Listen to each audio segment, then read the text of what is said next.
Hello everyone, we are here for BBL Season 8 Wi-Fi, the draft stream. I'm joined today by my co-host, Ultra Player 12, Joshi, coach of the New Orleans Saints Snow. Gibble! Gibble! Did you say Gibble? I'm saying Bibble. Bibble, oh Bibble, that is B. facts. There's like 7 B's in Bibble, don't you remember? True. Like 1 at the beginning, there's like 2 at the middle, and then there's like 4 at the end. This is the Brazilian butt lift league. For Ultra Player, thanks, Corey. I appreciate you. Alright, well this is going to be the draft analysis and the draft stream for the league. We have 12 coaches as part of it. Shout out to everyone who is joining in the chat. I do want to say quickly, we have commands set up for all the coaches. Rules are here on the screen today. We have 130 points for a 10 to 12 roster spot team. We have 41 points maximum for Ubers, and Ubers are Pokemon that are, well, costing between 18 and 24 points. If also you guys hear the audio is not at a place where you guys like it, if it's too low for Josh, let me know and I will increase it. But we're going to be jumping into it. This is an upload required league, so I want you guys to see all the coaches we have here, exclamation points for their team name, the Mon in their team name, to be able to get access to their channel. So for example, you want to see Mario on the Roll Sleep Rillabooms, exclamation point Rillabooms, and yeah, let's do it. So, Josh, you ready for this? Yeah. Want to jump into the first pick? Alright, so as you can see the draft order on your screen, first pick is going to go to Mario B, and he swipes up Marshadow. Now, I've used Marshadow before. I know that Marshadow is like the most broken thing literally ever. Definitely deserves to be first pick. Incredibly impossible to switch into. Super good. It's just a brainless Mon. It has such a high ceiling, but it's so easy to get to that high ceiling just because all you do is bring it in, click stab button, and then go burr, and you win. Basically, that's all you need to do with it. I do want to say Mario's super close to 250 subscribers, guys. He's like 4 or 5 away, so make sure you go check him out. Exclamation point Rillabooms for him. Next up is going to be a Jesse 504 and the Ann Arbor Selgors, picking up Xerneas, another 24-point mod to start off. Amazing fairy type, arguably the best one in the format. Not even arguably, it is the best one in the Ubers format. Has very few switch-ins. Its speed at base 99 isn't bad at all. No Geomancy, but really all you need to have is the crazy coverage it gets. You get access to fighting moves and focus blast. You get moon blast. It's all that you really need. In general, great Pokemon, a really good start to a team. I can do so many different things. Calm Mind, Scarf, Specs, Defensive, Aromatherapy. It's a really solid mon overall. Great way to start a draft. Lunala, pick number 3. I know Liv is such a big stan of Lunala, and have been on the receiving end of it before. Super good mon. One of basically the main reasons why everyone says that for BBL you need to, or Uber's draft league in the general, you need to have a good go switch in. It's because of stuff like Necrozma, Dawn Wings, for stuff like Lunala. Like, you've got to have. Did we ban Yveltal this time? There is no Yveltal in this league because it is Wi-Fi. So it's Sword and Shield Wi-Fi. There is no Yveltal. If there is because there's Xerneas. It's banned. Don't worry, we banned it. We're not that dumb. Lunala is great, amazing mon, super strong, super good. Ciao. Next up is Q picking up Magearna. This Pokemon, honestly, has been on my radar forever, and Q ended up snagging it with the 4th overall pick. I believe it's the 2nd time in a row he's drafted it, picking up a really good steal and a really good fairy type right off the bat. It can do basically anything. And at the cost that it's at, 22 points, means that you can go ahead and grab a 19 or 18 point Uber, which is still really solid. In general, it's an amazing building block to start a team, can do so many different things, just absolutely incredible. And hopefully, Q can use it a bit better than last time. I think he ended up struggling a little bit with it, if not mistaken. But either way, he usually builds really solid teams, and I think Magearna just being a stepping stone for that, the starting block, is going to be really impressive. Hey, homies dressed in red like a Groudon. We summoned the fire upon y'all. So great, and the Vancouver Titans picking up my first overall pick from last season. Groudon, a amazing Sunsetter, a amazing mon in general. So stupid strong. Like, Pressure Blades is so strong, but even without it, Earthquake is so good. This mon is ridiculously amazing. It's great to have a ground type that actually pressures grass types with stuff like Heat Crash, Fire Blast, Fire Punch, whatever you want. Swords Dance, Rock Polish. It really is just like a junior land. It's like a super Landorus Zekai. where I can just do whatever you want. Physical, special, defensive, setup, rocks, scarf, whatever you want. It is a overall just anything you need when you need it. You do have to hit your press with blades though, Josh, which is a pretty big deal. If I recall, you can't do that. Listen, this is Gray, not me, alright? Gray can hit moves. Alright, well next up is going to be Aim on the Montreal Scorpions picking up Rayquaza. I believe this was my Uber from last season. Really good mon, very unique in terms of what it can do. One of the best setup sweepers and cleaners in the entire game. Give it support with screens, with a lot of momentum cores, and it can really break through anything. Most of the time you want to click Dragon Dance, but honestly, Soar's Dance sets are absolutely incredible on this Pokemon because nothing really switches in. And it's the fact that it's able to have incredible attack with special attack. You can run a mix set very easily, and Dragon Ascent, being the powerful bird spam attack that it is amazing and really pressures teams incredibly well. And shout out to Amel, Montreal squad's representing. Moving on, we got Hopeless. Another mon that I know just likes to scream at the top of her lungs as like one of the best Pokemon literally ever. I don't feel it, but I know it's really, really good. Zekrom here, Electric Dragon, really, really good. Another mon that can just like do whatever you really want it to because it's got access to setup, it's got access to roost, it can be physical, it can be special, it can be scarf. It's one of those mons though that's kind of like held back by the fact that it's 90 base speed. So not always the greatest, but it does have a way around its biggest worry, which is ground types, to Magnet Rise. So DD, Magnet Rise, dual stabs is an amazing set that you can see very, very often and something that you can use to catch people off guard if they're not really planning for it. One of the few 24-point Ubers that I think is actually less overwhelming than the other ones because it does have a really common immunity in ground types. Next is me, Josh. Josh, do you want to talk about your Mew pick? Sure, Mew. Toxic is not sorry. Mew. Listen, I'm near the end, right? And I've always stated that the best strategy for Uber's Draft League, if you're near the end, just go for a non-Uber. Grab the best thing you can. And I love Mew. I've stated it before, but Mew is who's the best mon in draft. I will not hear other arguments. It is the best mon in Draft League outside of Ubers. And even in Ubers can do so much. So with so many Ubers that I wanted or that I thought were like really, really worth going, I'm just like, I'm gonna grab my lower mons first, like my right at the edge of Ubers as much as I can, as just to fill up my team. I did this in BBL RCS last season, and it's what got me stuff like Coco Torn with Zygarde 50 and Mega Medicham and Aegislash and all kinds of broken stuff. So I decided to go with that strategy again. You represent. Use a good mon. But we have Palkia next. Owen and his Miami Ment. Palkia is really solid. Really unique typing, water and dragon. Very good here. An absolute monster Pokemon that has a really hard time. Anything has a really hard time just switching in and taking hits from this thing.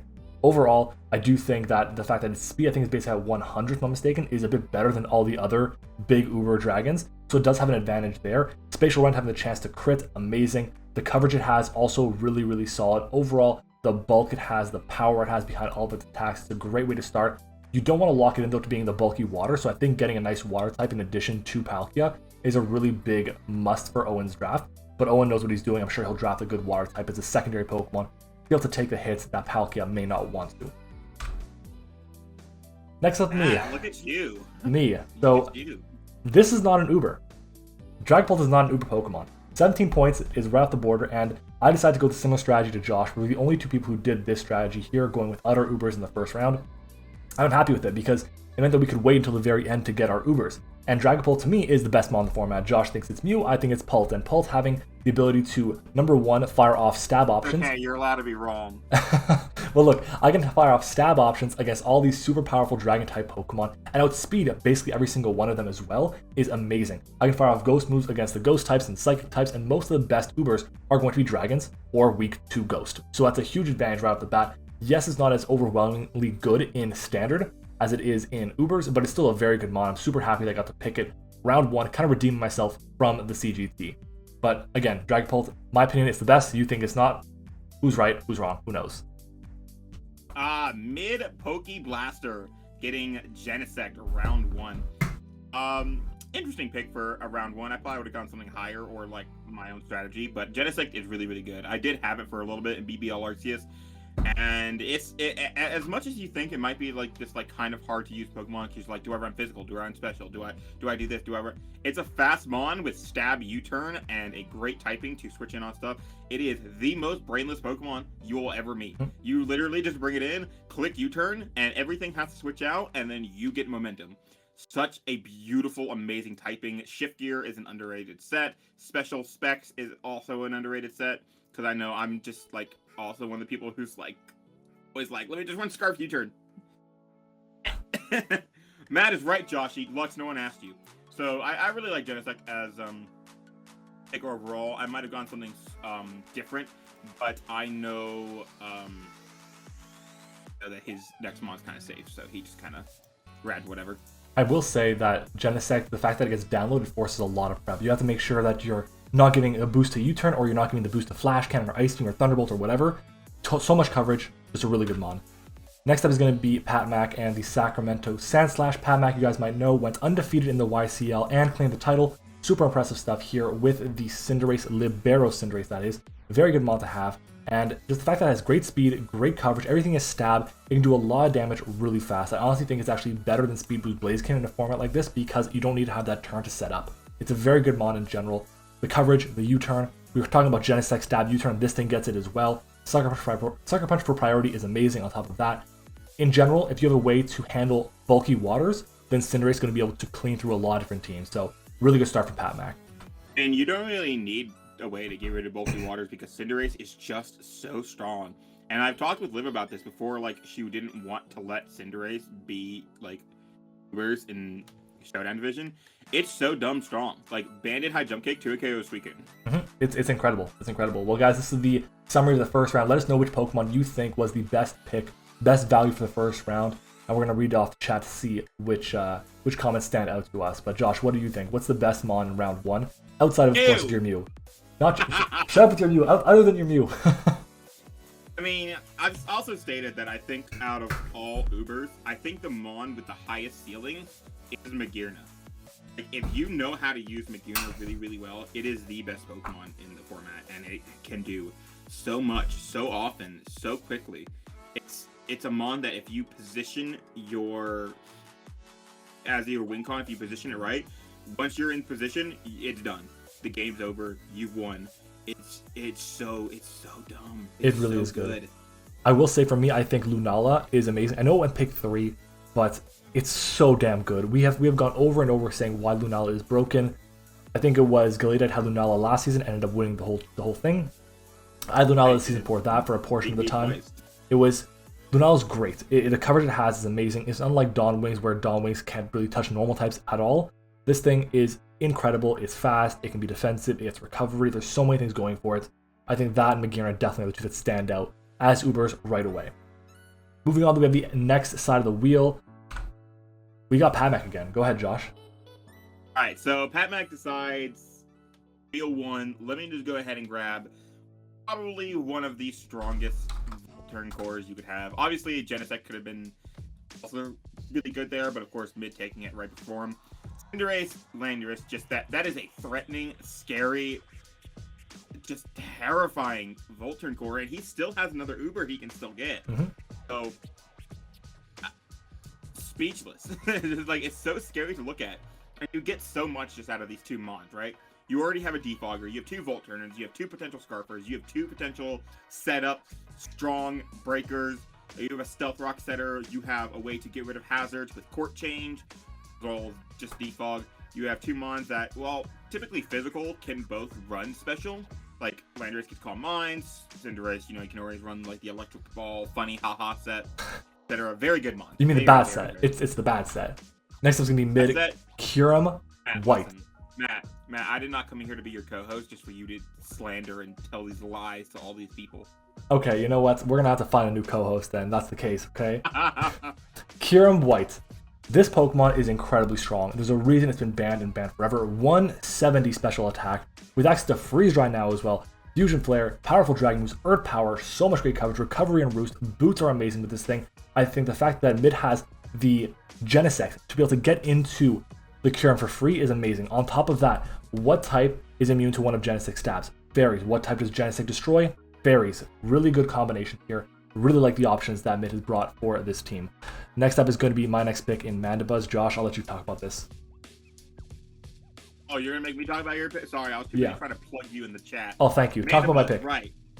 Matt and I were talking about like our picks back and forth a lot, and I know Mandibuzz round 2 is quite the interesting pick, and I was really curious as to why. But oh no, like your number 1 pick is Dragapult. So what's the best strategy when you do that? Go get literally the best Dragapult switch in the game and say, hey, this isn't mine now. Yeah.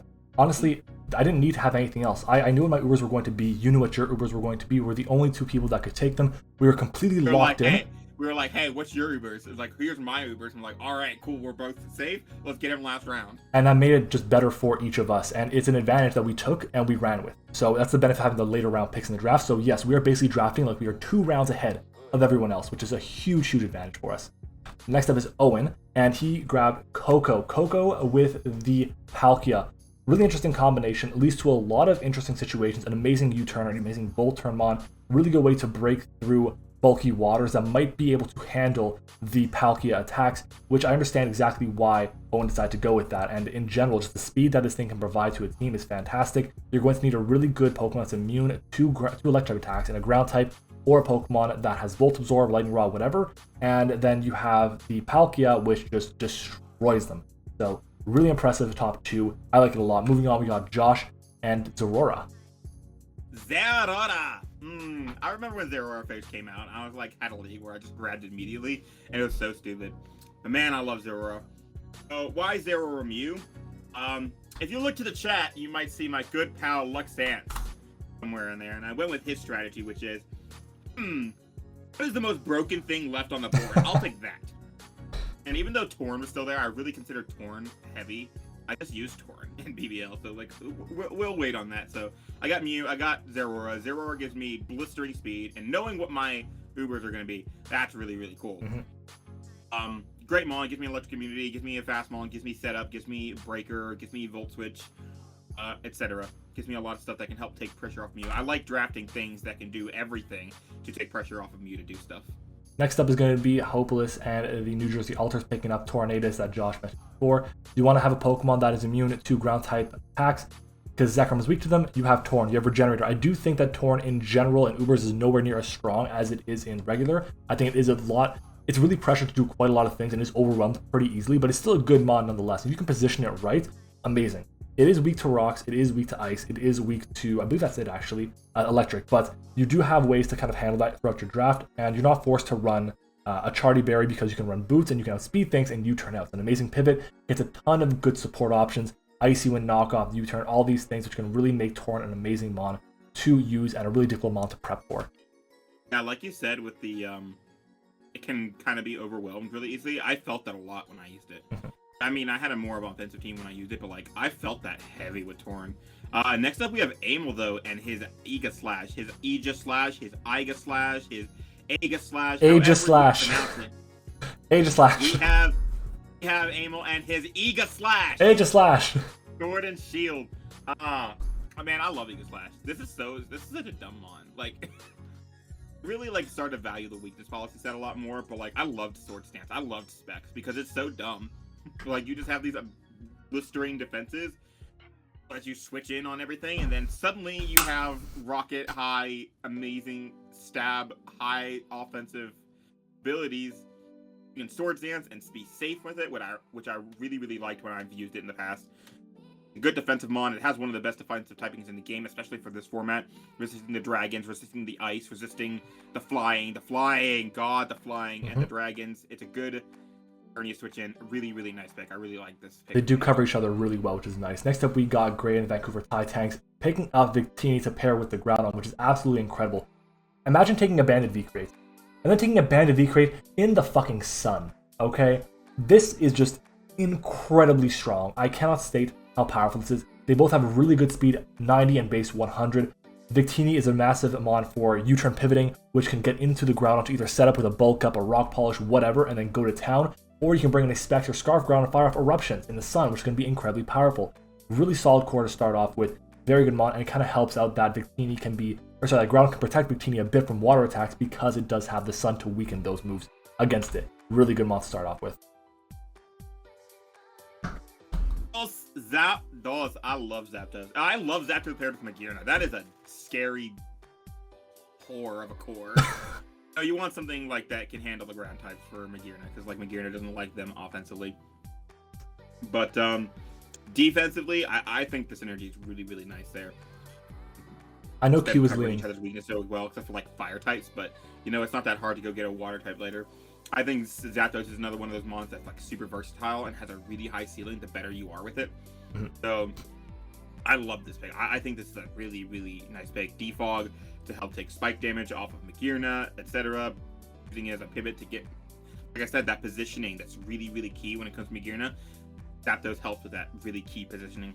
I will say though, I think Zapdos is a higher upside than Torn does. I also know that Q wanted to get Dragapult, and I ascended for him, so I will take it. Next up is Kurt and the Walt Disney Landorus, picking up Weavile to pair with Lunala. Really solid option here. Lunala is going to be taking big damage from ghost type attacks, and having Weavile to put pressure on them is really nice. Knockoff support as well is amazing to have. Triple Axle, great move, because a lot of the time, no one's going to have a really good switch in to Lunala, so they might decide, you know what, I'll run a Sash, and having Triple Axle's way to break through that is really nice, of course. The speed is incredible. I think as a Dark type overall, maybe something bulkier might have been a bit better with Lunala. I do think that Mandibuzz is a great pair, but I did snipe, I think I sniped Kurt of the Mandibuzz, but in general, a fatter Dark type, a Dark type in general, a good Dark type is better with Lunala. So good pick here by Kurt. Ew. Why are you going to make me talk about this mon? I don't like this mon. This mon, do you want me to take it? I can take it. You know I don't like this mon. All right, well, Garchomp is here. I'll talk about it. Okay, go ahead. I got this. Okay. This Pokemon sucks. Wasted 16 points. 17 points. Oh my god, look how many points you're wasting, Jesse504. Good lord. Garchomp. I have a rough history with Garchomp. I don't like Garchomp. I think it's overhyped as hell. It's still a really strong ground type, which is good for breaking through steels, as long as they're not like Skarmory. It's a really good dragon type to break through just about everything else. It's not a steel type. A really nice offensive typing, honestly. Pretty strong. It doesn't get access to a lot of stuff that I wish it had access to. It gets you a Stealth Rocker. Gets you something that can run like Mix, Special, if you really wanted to. It could be a Sword Stance Breaker, which helps again for Xerneas. It's not bad. I've seen better Xerneas cores, but it's not bad. I will say as a core, it's not bad at all. You're right, because it does have the ground to take care of the fire types, and does have the dragon moves to take care of opposing dragon types, and ground for steel as well. So basically anything that is going to be able to handle the Xerneas, Garchomp can handle itself, which is very, very nice. Next up though, we have Mario B. Whoops. There we go. Mario B and the Latios here with the Marshadow. Very fast team to start. 125, 110, very good here. Both mons are kind of, the answer to them is going to the attempted answer to them rather is going to be fairy types, and Mario's going to pressure them a lot, like a hell of a lot. It's going to be really scary for them to deal with this core here. In terms of what they provide for each other, Marshadow can break through basically anything, and Latios will then be freed up to put pressure on the team. It does get Baton Pass, so if you try and bring in a Pokemon that's going to handle the Latios and you Baton Pass into the Marshadow, it's going to make it really difficult. I think pairing Latios with a good fairy type to support it in Marshadow is going to be incredibly important for the next step for Mario. So good pick overall. This is the recap for round number 2. Let us know if any picks stand out to you. Josh, what stands out to you? What is the best mon in this tier or in this round that's been drafted so far? And these are a lot of really good high tier picks and Mandibuzz. Shut up. I will say for me, the one that like stands out to most to me obviously is Kyurem White. It's the one Uber that was actually drafted in this round. But if I had to choose one that's non-Uber, I would have to say that. Go ahead. I'm sorry. I will say though that the pick that really stood out to me was Victini. Same. I did the same thing with my thing last season, which was get a fire type that really, really, really takes advantage of that sun, which was Heatran. Specs eruptions in the sand or in the sun. I know my weathers. It was really, really cool, and it also took like a flash fire mon off the team that people could use against me. So I really, really like that. But Victini, it's just ooh. Great pick. Moving on though, we got Mario with the wheel picking up Heatran. Go for it, Josh. I promise that wasn't planned. I forgot he got Heatran here. Hey, Heatran's great. Heatran is goated, alright? Heatran sucks. Literally, it does not suck. You suck. Shut your ass up, Mr. Mandibuzz round 2 with Ubers. Anyway, now that we're done talking to bad people, his trend is literally like Matt just got done saying that like fairies are going to be a problem for this because it's going to be they're switching to like a lot of things. Well, what's better in that scenario than literally the single best fairy answer in the game? Period. What else do you want? It is simply amazing just how well it takes like strong, really, really hard-hitting fairy-type moves and shrugs it off like it's literally nothing. Expects Moonblast, I'm pretty sure it's like 25-30% from like Xerneas. Might be a little bit low. Depends on the set. Doesn't matter. Great Fairy Killer, gets up rocks, which is nice because he didn't have any rockers. Good synergy with Latios. I really like this pick. Very good pick. Moving on, we got Jesse and the Celesteal. I will say, this is my favorite Fairy Dragon Steel core of the entire draft. His top three is incredibly strong, support each other really well. A little bit of an ice weakness here because Jesse's Steel type does not resist ice, but at the end of the day, this core can just be pivoting around so much. The only real problem is it lack reliable recovery, but offensively, defensively, it can handle so many different things. Ground immunity in Celesteal is great, and honestly, in general, you're going to need a fire type or an electric type to handle the Celesteal, and you have Garchomp with resist one and is immune to the other, and Xerneas can handle them offensively because Moonblast is not resisted by them. Great pick to start off this draft. As much as I talk shit about Garchomp, it is nice that he did do what you did, which was take one of the biggest Garchomp and Xerneas switch-ins off the board by getting himself. Speaking of it still flying, we got Corviknight from the Walt Disney. What is wrong with you? Shut your ass up. I can take you off your own stream. No, it's not. You shut up. I won a championship with this Mon. You're bad. Don't talk to me. Don't look at me. Now then, stream. Talk to me. Look at me in my eyes, and I tell you about Corviknight. This Mon, another Mon that I think just has a great ceiling if you really know how to use it. Bulk up, agility, defense, whatever you want. It can be such a good setup Mon, but it can also just be this really nice pivot with like Brave Bird, Roost, Body Press, Defog, U-Turn, whatever. It's such a great thing, and I'm so glad that we finally got a Steel flying with U-Turn. It's so good. It's such a strong pivot. It is a little bit like kind of weak in defenses, but I love the fact that it has mirror armor, so like fairies that try to run mystical fire against you all of a sudden punish themselves. It's great. Matt is bad. Next Mon. That's 3 Steel types in a row, but now we got a Dragon type, and Naganadel is back. Really solid, and I just want to point out, Q waited to pick this. He could have taken it round 2, but he didn't, and the reason for that was because everyone that was before we just talked about, they had already taken a 24-point Uber, so they could not take Naganadel at all, which let him get Zapdos earlier than he might as well could have. Naganadel gets access to Toxic Spikes, which is amazing. Gets U-Turn, which is, again, fantastic. The Volturn core that Q has on his team is incredible. Beast Boost is great, kind of like a mini Soul Heart on top of that. It's a really hard Mon to switch into. Really good speed that Q didn't have access to before with the Magearna base 60 or 65, and then the Zapdos base 100, which may not always run speed. It's another really good Mon to really handle those grass types. Really good way to destroy opposing dragon types, and of course, just a really good Mon to pressure a lot of different teams. It is weak to ground, but Zapdos can cover it. As long as he gets another ground check for 2, he should be fine in this team. Moving on. Like I said, mini Soul Heart, as if it doesn't do better than Soul Heart, because it can boost your speed too. That's true. Boom. See, this is something that I really, really wanted last season. It's a great pair. Boom with the Sun, because like this is scary, right? You get Venusaur, and then you get Sun, and then you get Rillaboom, and then all of a sudden you're firing off like Specs, grassy terrain, boosted solar beams in the Sun, and Okoing, just everything. It's so terrifying. Oh my god, I love Rillaboom. I've used Rillaboom before. I think it's a phenomenal Mon. Although I used it more of a support, it's still such a hard-hitting Mon. And when you have stuff like Groudon, you have stuff like Victini and Weather Ball, Venusaur, which I assume he's getting later. I mean, it's Sun. Or Victory Bell or whatever grass type you want. I feel like this becomes such a better pick because you have so much to pressure those Steel types. It's just... it becomes such a great late game cleaner because everything's just been stunned to death. One more thing that's important to note is the terrain doesn't hurt the Groudon because Precipice Blade is not affected by terrain. And it also weakens Earthquakes against the Victini, which is again really important. It provides both recovery for Victini and Groudon, which they won't usually have access to normally. That's important. Right, I'm hoping you hit more Precipice Blades than I did, was like 2. Fingers crossed. Next up is going to be Nidoqueen, and this was the first time I got sniped in the draft. I really want Nidoqueen. This is also the first time I got sniped in the draft. Sorry, Matt, you weren't getting this. You literally recommended it to me. You said, you know what you should get? Nidoqueen. And then Aim will snipe us both, I guess. So thanks, you dick. This is a really solid Pokemon in general. It is a really good fighting resist, a really good fairy resist on top of that. But what it does really well in Ubers, in my opinion, is gets up spikes, not spikes, but toxic spikes, and rocks. It does that really well. Its bulk is great. It can also pressure teams really effectively with the Life Orb. It doesn't even need the Life Orb, to be honest, because it has Sheer Force, and it's got a really decent special attack stat. But overall, it can do those things really well, and it gets access to Taunt, to Roar, which are very important to have for Pokemon that are a bit more defensive-oriented in the Ubers tier. So I really like Nidoqueen as this pick for Aim. Next up, we got Hopeless, picking up Slowking Galar. You love this Pokemon, don't you? You love it again. Listen, I got this in BBL Coaches. I was like, all right, let's see what the hype is, right? I wanted to see.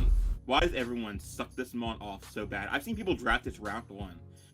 Why? That's not right. There's no way this Pokemon is that good. I've used it 1 week. It's that good. It's so good. I hate it. I'm so mad. It's so good. It walled like 7 of 11 of my opponent's team members with an Assault Vest. It was so dumb. Oh my god. I feel like Psychic Poison shouldn't be this good of a typing, but it is. Especially when you have like this monstrous def stat, so you can take on like... You kind of resist water at Jesse 504. And electric. You just... All water... Yeah, and electric, because like all their attacks are like special. So you have an Assault Vest, you have 8 billion Spadef, you might as well resist it. I took 2 Specs Hydro Pumps from Keldeo. Box. Easily. One more thing is, like, you pair this with Torn, which is a very common pair. That's a really good combination. And I think that Hope is going to be a really good spot with this pick. Next up, we got you, Josh, with your Togekiss. Go ahead and talk about Togekiss. Oh, Togekiss, that's right. Yeah. I didn't want to get Togekiss, I'll be honest. Like, I wanted a better fairy type, but like, I didn't know what else was good. Sylveon? I know, I like Sylveon. Sylveon was good, but like, I wanted a fairy that could, you know, take a hit from the physical side and not get O'd by everything, or O-code by Veltal. Oh, Sylveon. I O-code a Sylveon yesterday with a Veltal. Matt, shut your ass up. Anyway, Togekiss is really good. I used it last season. That's kind of why I didn't want to use it again, because of last season. But I had a lot of luck with it. It is a really, really good mon. Good ground resist, which helps with like Zeraora and taking the pressure off Mew, as Mew, like, you don't have good ground resist, you usually just default to Mew running like faster than the ground type, like Landorus Theory, and running Ice Beam, Defog Roost, whatever. So it's nice that I have a way to take the pressure off there. It gives me another Defogger, which, like I said, I want to do everything I can to take pressure off of Mew to have to run any specific set.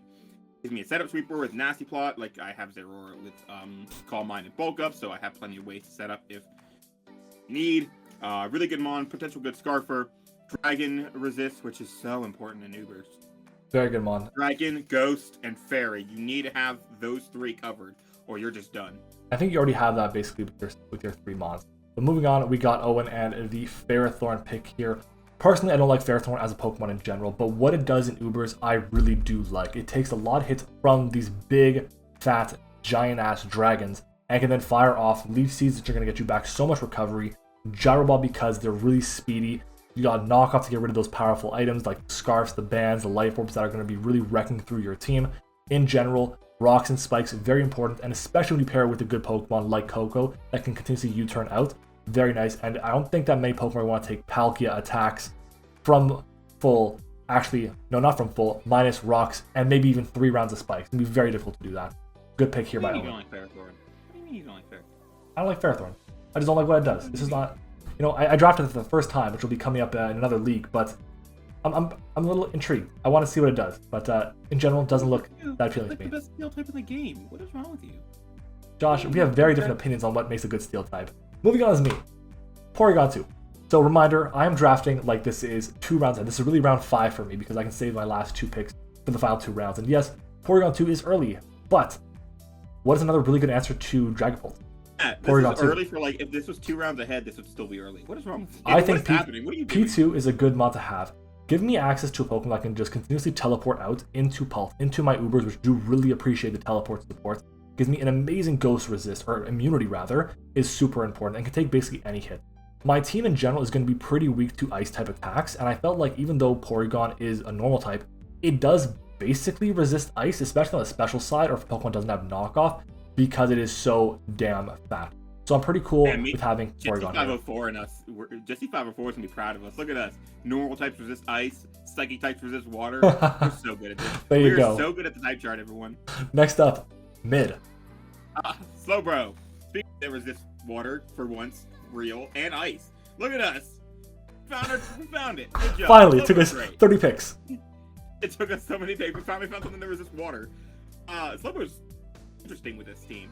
I don't know how much real defensive synergy it provides. It provides some. I guess it's a good fire resist for like your Kyurem Genesect core. And fighting. And teleport's nice to like put it in slow and then teleport out, and then all of a sudden you drop in 170 base special attack murder cannon annihilation hell. It's not the first one I think of when I see this team, but I actually really like it. I would say that just the slow pivot. Mid has to name his Kyurem now Murder Cannon, okay? That has to be the name. Murder Cannon. Next up, we got Patmac and the Keldeo pick. So again, Patmac is able to wait till the very end to pick up his Uber. I know what it is at this point, even in the draft, because he's so close to us. And Keldeo in general, giving the speed tier that kind of breaks the Cinderace to the base 100s and the base 91s being Landorus is going to be really nice at base 108 speed. Provides more U-turn momentum with Flip Turn. And there's a really good mod to break through a lot of Pokemon. And at this point, bulky waters are going to be overwhelmed. That's one way to handle this. If you have a Pokemon, a team, that is able to break through the bulky waters, even though you have Cinderace and Landorus, can ideally break through one, maybe, if you're lucky, if you got the good type matchup. But now you have a Pokemon that can break through all of them. It's really, really impressive. I think this combination it works well for him. To even talk about the fighting type, but fighting types in general, very good to have in Ubers. I will say the problem with this is it doesn't get access to a good ice move outside of Icy Wind, which could be a bit of a downside for Patmac here. Moving on, round 3 synergy. Round 3, not synergy, what am I saying? Round 3 summary. Josh, what stands out to you? Man, look at all these amazing round 3 type Pokemon for Uber's Wi-Fi Draft League, and then Porygon 2! Woo! Matt, can I buy some cocaine from you? I don't have cocaine. You sure? Don't believe me. Listen, I love these things. I love how, like, once again, we have one Uber on the board. True. Well, listen, one thing I want to point out about this is what happens in drafts a lot. We noticed that there are trends that occur, and this was the round of steel types. We saw 4 steel types go. We also saw 3 poison types go at the same time. So making sure you have these Pokemon that are important to the success of a team is really nice to have. And what do these poison types have in common? They're grounded poison types, which is super important to have in draft, especially in Ubers, I find, because if you have to deal with poison types, toxic spikes rather, then it's going to be a hard time for you. So what stands out to me about this, I think the Rillaboom combination is really nice for Gray, and I also think that Heatran for Mario makes a lot of sense. I think one thing I've already said in Draft League is, during the drafting phase, is one of 2 things will always occur. You will either start the wave or you'll get caught up in it. And in here, like, you saw a lot of people starting the wave for steel types, and then everyone else is drowning in it. Basically. If you don't get a steel type now, then your steel type basically is going to be kind of lackluster, because you're starting to get to the point where you have the really good steel types, and then like the ones that are kind of okay, but you don't really want to get them because you have other kind of okay mons you want to get, and then it's like you're getting stuck with something bad, like a really bad steel type, like a Pharisee, let's say. So you want to be careful with the way you're playing that. Matt? What's up? Neither of us have steel types yet. Oops. It's a good thing we know what our steel types are going to be, so we should be fine there. Moving on, Patmac picks up Grimmsnarl. Go for it, Josh. What do you want me to say about this mod? Why is it going into like round 4? I forgot this thing was a thing. I forgot this thing got picked. I mean, it's a nice dark type, I guess. It's good considering like what you're seeing so far, right? What you see so far in his team is you see offense, and then Grimmsnarl is obviously one of the best screen setters for a hyper offense team. So, in my eyes, that's kind of what we're getting. Mac is this hyper offense build with just like screen setup, smash, hit, and hopefully kill everything before you lose yourself. You even have a decent suicide lead so far in Landorus, because I know people love their like set up rocks, hit a button, and then boom to. Dark is obviously one of the most important types for Ubers, Draft League, or in Draft League in general, so you don't lose fairy power, but also for like Ghost Resist, and then you have a fairy type on there for the dragons. However, I'm kind of withdrawn on this pick because it's not the bulkiest mon, even with screens. Like, yeah, you could switch it on dragon types, but they always have secondary types that's gonna blow you away. I agree completely with your assessment. I'm reserved about this pick. I agree with your assessment there for sure. But speaking of Sylveon from before, here is Sylveon now for mid. Now, mid's got a lot of things going for him right now. I love the fact that Sylveon gets baton pass on this team because you want to be able to get into your Kyurem and your Genesect really easily. A really nice Fairy Dragon Steel Core here. A really good Wish Passer as well. A really good bulky Wish Passers to get the Kyurem healthy, to get the Genesect healthy as well. Mystical Fire to help deal with Steel types unless your Corviknight have Mirror Armor. Hyper Voice with Pixelated Boost is nice. You can go through the subs, which would, in certain situations, be problematic for other Fairy types. I like Sylveon as a mon here, but most of the time what I notice with it is you're kind of locked into the same like 5-6 moves, and that's really it with Sylveon. And the fact that it's a bit slower and a little bit more passive in certain situations is a little scary. If you really want to go out of your comfort zone with it, you have to run Scarf or Specs and be offensive. A Calm Mindset, in my opinion, in Ubers does not work well at all, but again, that is just my opinion. Moving on, it's me. Do you want to talk about my pick or should I talk about it? This is actually kind of smart. You actually got a round 4 Pokemon. I was expecting like Tank. with my Porygon, the double normal types. That's what we're doing. Yeah, naturally. Okay, yeah, fair. He's not fighting resist. True. It's a Primarina. We were just talking about how Sylveon can be like kind of passive at times, and I kind of like how you got a Fairy type that wasn't just like let everything set up on me and click weakness policy. Like Sylveon, as like good as it is, as everyone thinks, it does be passive, but Primarina doesn't really have that much problem because it can more easily run something like Specs. You're not going to be like, well, I don't want to run Specs Sylveon because I want to run Wish. Well, you're not going to get that with Primarina anyway. So I think it's nice to have that. Flip turn's really, really nice on this. Not really. It's not even. It's nice. It's good to have. I like it. It's nice to have if you're getting something later that's really, really strong. I just love flip turn in general. I will say that I think it has good synergy. You're getting a really, really disgusting looking team here, Maddie. Is there something you want to tell us that you're doing this season, Mr. Subtoxic Timer Stall? Winning. You're such an asshole. Next up is going to be Urshifu Single Strike. Now, this is a Pokemon I was actually thinking about drafting myself as one of my Ubers, but I decided to go against it because, or to pair with Dragapult rather, but I decided to go against it because I felt like my top 2 would be a bit higher. But on this team, for Owen, holy shit.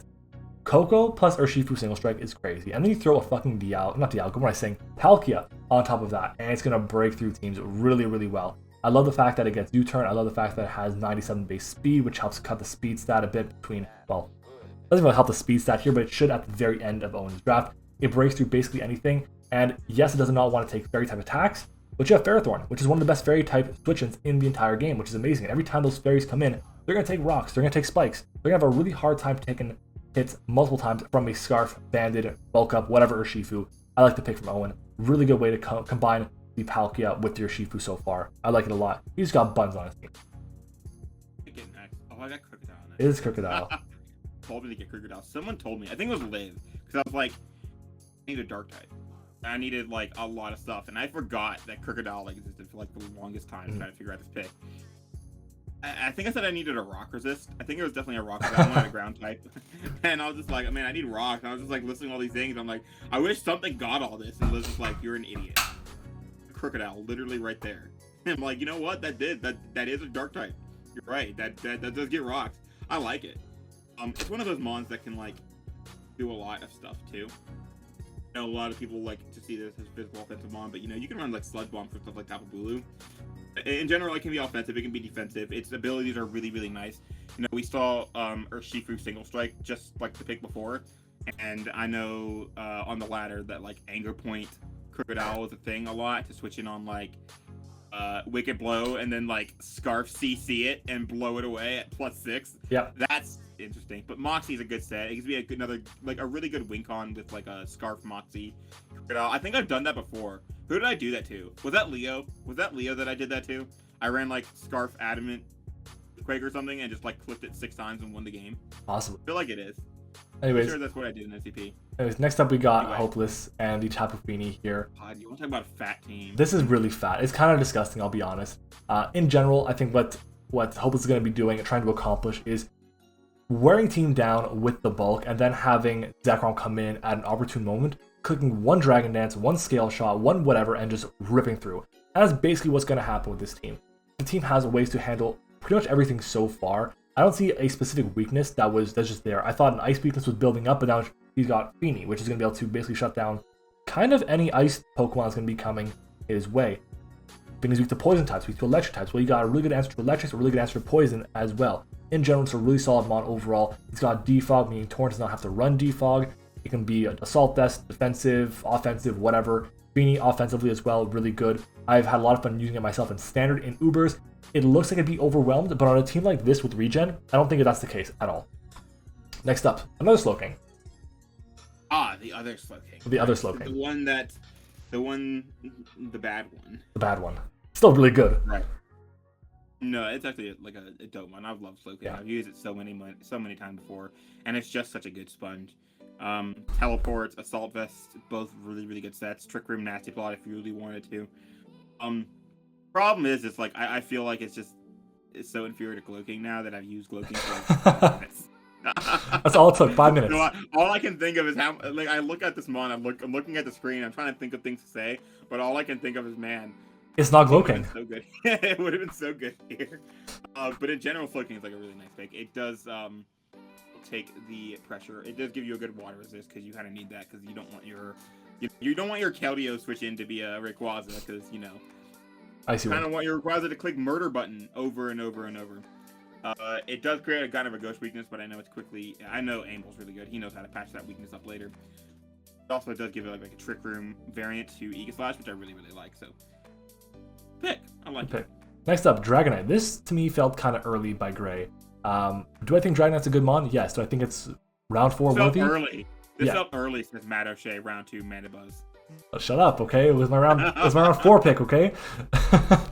Look, I do think Dragonite is a good mon. I don't think it's gonna be really worth a round 4 pick in this kind of format because I think there are other options. I don't think people were gonna take Dragonite. I think you could have waited to pick up something else, and maybe if you got sniped, you wouldn't have gotten sniped of Dragonite. And if you did, there's other options to do very similar things. So Dragonite is here, multi-skill, great, dual wing beat setup, Dragon Dance, Swords Dance, whatever, special with Hurricane, Fire Blast, Thunderbolt, Blizzard, whatever, really good. I do worry a little bit about this because it's only base 80 speed, which is a little bit underwhelming for me in a Uber setting, because a lot of the good Ubers are base 90, 95, 100 speed, which is really strong, or they get access to 2-turn moves, 2-hit moves, which will do, well, one will break the multi-scale, and the second one will actually get the KO. Or there'll be rocks if you're forced to run boots. I think that in an Uber setting, this doesn't have as much utility as you think it does. This is the one pick on Grayson that I'm not a big fan of so far. Next up. It's fine, but I think it's the worst. Oh, Mamoswine, shake the ground. Chunky. I love Mamoswine, and I've said it so many times. My other big advice on Uber's team is always grab Stab Ice Shard. You don't understand how good Stab Ice Shard is in Ubers. I always try and have it. I love having Vanillux. I love having Piloswine, Mamoswine, all these mons just for Stab Ice Shard because it is such a good emergency save me red button. It also gives him rocks, which is nice because he kind of needed a rocker at this point.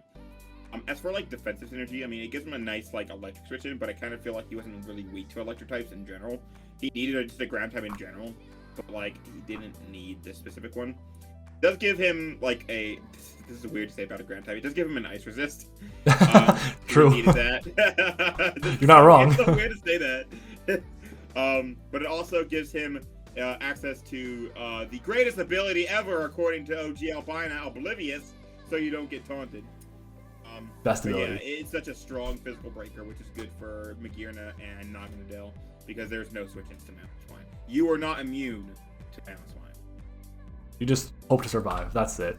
Swampert is next with Kurt, and Kurt has, right now, it's pretty obvious what he's trying to do. He's trying to get into the Corviknight, what I'm saying, the Lunala and the Weavile as early and as often as possible. And that is basically what he's got going on with the Swampert here. It gives him a rocker, his first rocker on the team. He's got an amazing answer to basically anything that is going to be dealing with the Corviknight. These two pair really well together. Just wish that Swampert got some form of recovery. But in general, having Pert with Roar, with Icy Wind, is able to kind of shut down any of the setup options in the format, and then can really just break through quite a bit, because if Kurt pivots into Lunala or Weavile, forget about it. It's going to be really, really hard for him to be punished by those switches.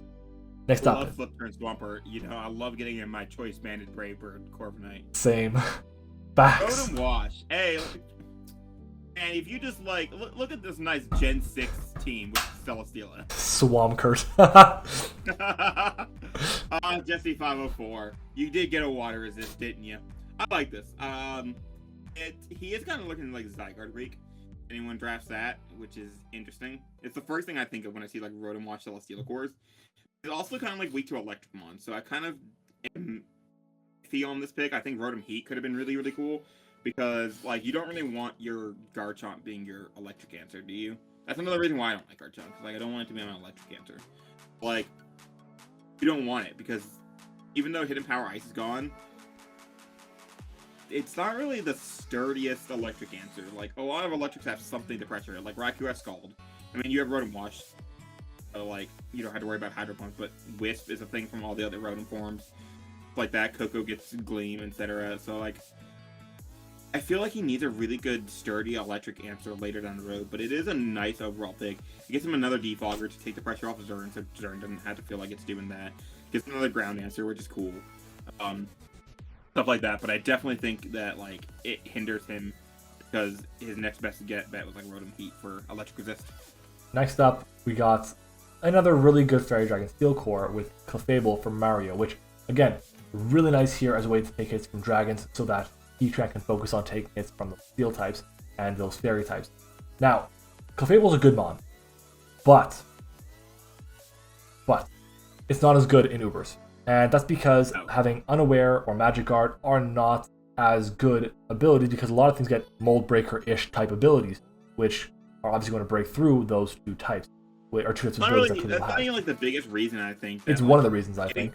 It's one of them, but I think the other reason is just like Clef has that bulk that just like barely holds on to like any hit or any two hits from like anything in standard. That's not there, and that same can't be said about Uber's Mons. Like, what are you gonna do? You're Kyurem White Enter, right? You don't have a. I was thinking the exact same thing. If you're Kyurem White Enter, like I'm gonna go to my fairy type. What's Clef gonna do? It's gonna die to 2 specs attack.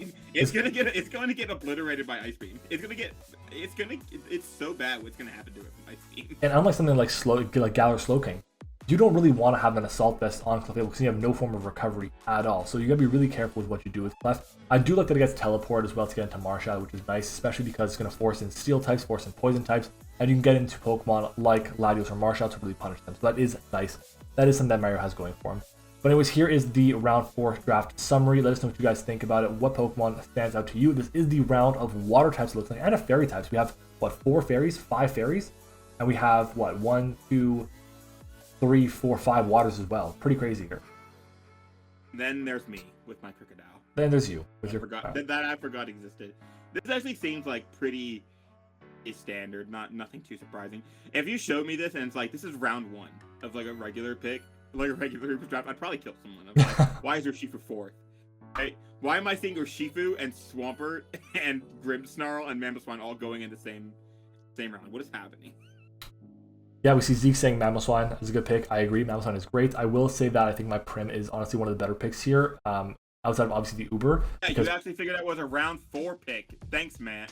In general, Prim is bomb and it's going to be doing a lot of damage to a lot of different things, and I think that is one of the few mons in this tier, in this round, that I can say that about. The Mamoswine and the Urshifu being the other two. So in general, good solid pick here by everyone. I do think the least overwhelming pick is going to be yours, Josh. I'll be honest.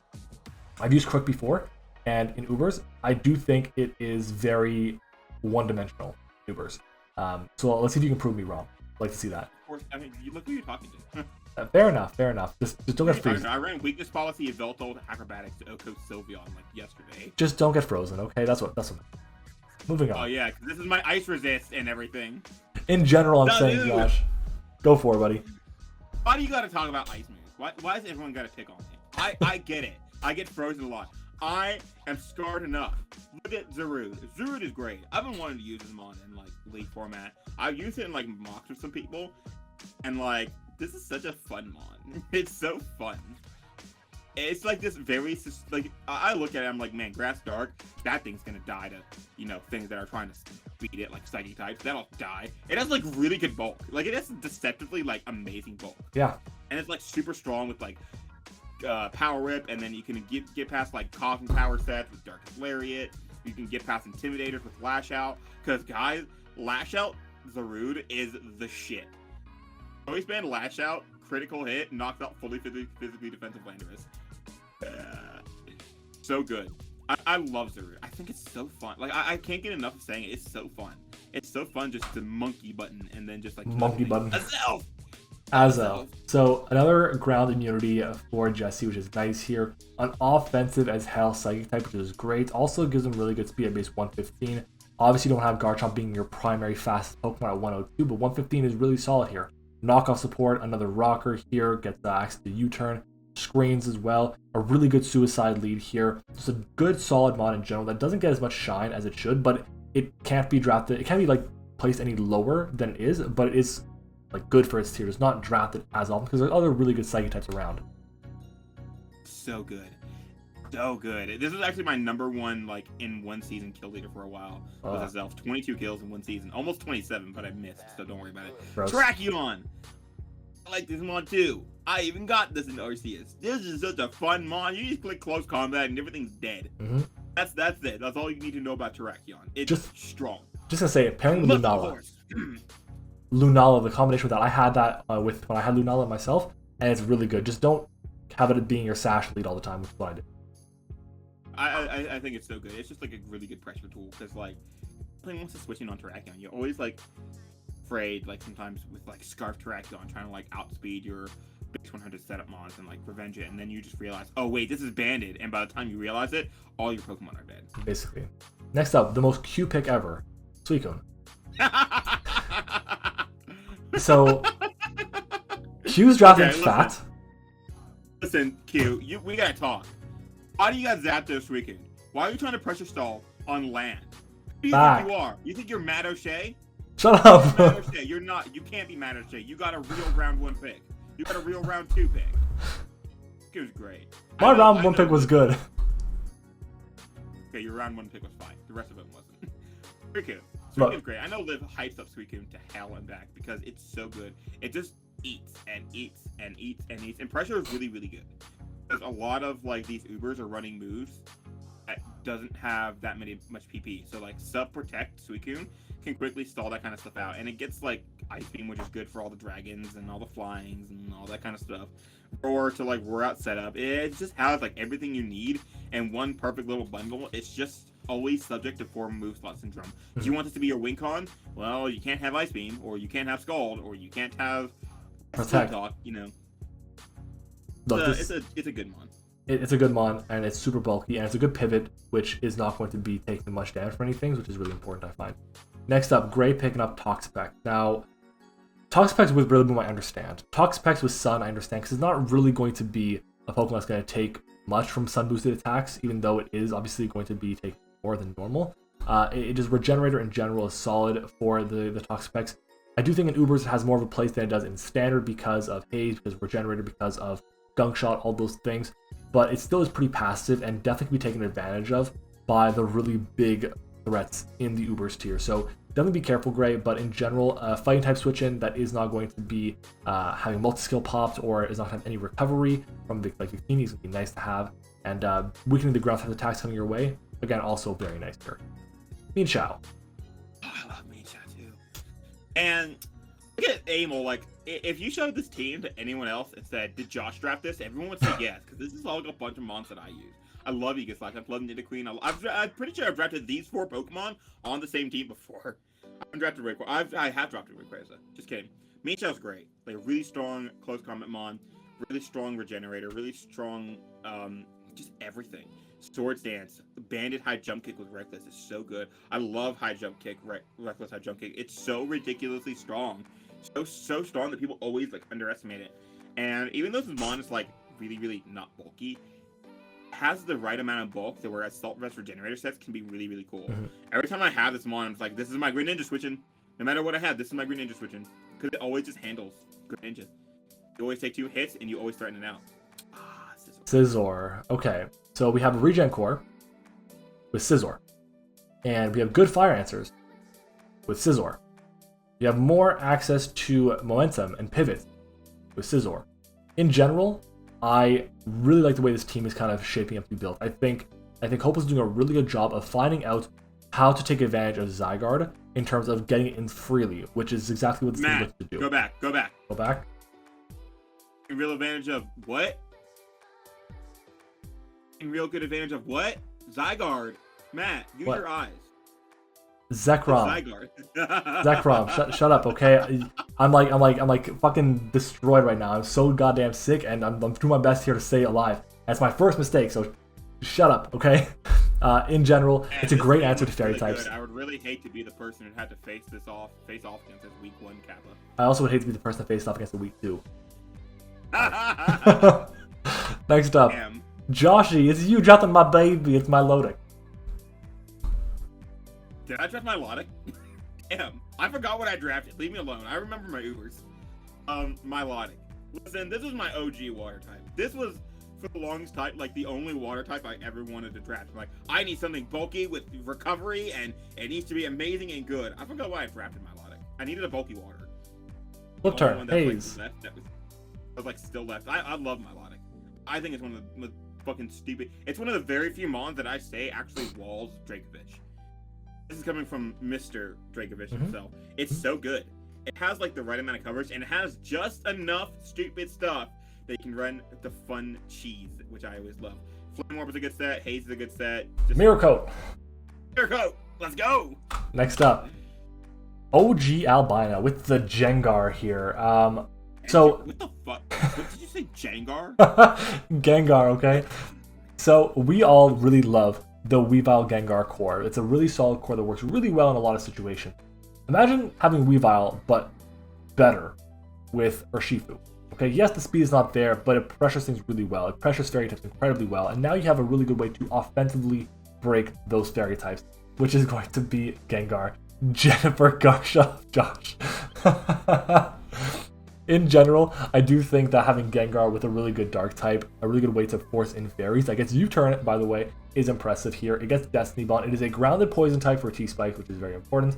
I like this team a lot. Right now, what it is missing is a ground answer, because it has none of that at all. So we'll see if Owen can fix that problem later on. Next up is me, and I picked Owen, I need you a favor. I need you to name your Gengar Jennifer Gar, please and thanks, okay? Oh, look, Matt drafted something else that's really fat and ugly and annoying. Yeah. Matt, this is land. You got no time to be coming in here with this fat horse shit. Who do you think you are? So let me explain this a bit. So the reason why I drafted Amoonguss was because I wanted to have a Pokemon that both resisted fairy and fighting. What does that? Poison type. Any poison type. Yes, any poison type. But I wanted to have a Pokemon that wasn't just going to be able to take the hit once and that's it, because the Pokemon I got from my Ubers, they don't really do a great job of doing that consistently. I don't want them to be forced to do that at all. So Amoonguss being here to pivot around is really nice. Having this with Mandibuzz and Porygon 2 is great. Two of them get pivoting options, and one of them gets regen.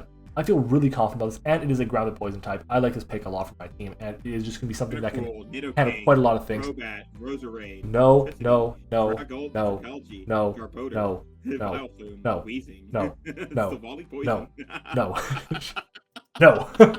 This thing gets Foul Play, which I like. It gets Spore, which people have to prep for. People have to prep for Spore now, which is important as well. Next up, Conkeldurr. Conkeldurr. What is wrong? Why? What is wrong with you? Stop talking. It's my stream. I love Conkeldurr. Strong like Moogie. Let's get it. Now this is a really, really cool one. You fucking weeb. Shut your ass. You got like all these Ubers and all these strong mons that like do not like steel types, and this is one of the hardest thing. Steel pressure the game. Guts boosted close combat from 140 base attack. Strong. Ooh. It's also like deceptively bulky. Like I didn't realize how super like fat this thing was until I saw play, I think it was, in PPL. Well, an Excadrill with it. Like a whole Excadrill. Fuck. As opposed to like half of an Excadrill. Like a whole Excadrill. Like what is going on? This thing's actually like really, really fat. And then I used it and I was like, man, this thing's really, really fat, and I ran defensive with it all the time. Not just like Spec Def with like Assault Vest, but you can run like a lot, get away with a lot of stuff with this Mon. Knockoff Mon, good priority Mon, which is always really good and helps pressure the steel types. By the way, mid, where is your speed tiers? Yeah, right now they just don't exist. Moving on. We got Pat Mack picking up Vikavolt here. Oh my god, MattOshea, have you heard of the greatest electric type ever, Vikavolt? Did you know this Pokemon has 145 base special attack and can OHKO so many mons with this nice stab combination of bug and electric? Did you know this mon also gets access to Roost so that its deceptively good bulk can be used over and over again as you heal off mon strong attacks like this? Did you know this thing can also use Aqua Berry? I know you like your Aqua Berries. It also gets access to Sticky Webs. Are you reading this off? Are you fucking reading this? No, I'm not. I did this off memory. That's so goddamn impressive. Vikavolt, enough said. Really good mon. Next up, we got the round 5 summary. Josh, outside of the fucking Vikavolt, which we know how much you love, tell me what stands out. Listen, I also like Vikavolt, but like I don't. No one likes Vikavolt. Like Matt likes Vikavolt. I only drafted it 4 times. Like, if you go to Matt's house, you will like see these beautiful pictures of him and his fiance, wife. I forgot if you're married to her. Girlfriend. You know, you see those pictures of him and his girlfriend and him and his pets and some great memories, and then above all that is just Vikavolt. Just like staring down everyone with like this exact spread they're looking at, just like looking down the ceiling. I see everything. These are my treasure. These are my most treasured. This is my family. These are my pets, my wonderful girlfriend, and Vikavolt! These are a lot of good mons though. Like this is actually like really a cool round. It really is. Like nothing that seems too out of place. Vikavolt like it feels like a bit early because like I've seen it go like much later, but like as time's gone on, especially in Wi-Fi, like it becomes earlier and earlier because it's such a good mon. Yeah, it can do so many different things. I like this. I like Scizor a lot. I will say though, I was actually thinking this during the draft. I couldn't remember the last time I saw someone draft a Moongus. Yeah, it's been a long time. I think the last time I actually remember playing against it rather when I had my Lunala team for BBL, and it was annoying. It was really annoying mon to deal with, and like Assault that said is really good. You don't have to run Spore Synthesis because you have Regenerator. In general, it's just a solid mon to have, but I just couldn't risk losing it. That's why I decided to grab it now. So even though it was a little bit early, just had to be safe. Anyways, moving on to round 6, we have Padmap picking up the Stack Attacker here. Now, Stack Attacker does one thing really well, in my opinion. That is going to be Trick Room Sweeping, which can be really good depending on the team. In general, though, what it wants to do for the rest of the draft, or rest of the matchups, is kind of limited. And I think that's why it's a little bit early to draft Stack Attacker. But it does get rocks, which is nice. It is a Pokemon that resists flying quite a lot, especially because your answer to flying types currently, your resist rather, is non-existent. So like having this is decent. It's also like I think it's like super early for it, but I can't say shit because I just remembered what round we're on. It's round 6, so yeah, it makes sense. And like the next time Padmax can get back to is gonna be round 8 basically, so it makes sense. Don't worry, I know what's coming. I know what's coming from me. Yeah. What's that, Josh? What's coming for you? Next up, we got Crobat.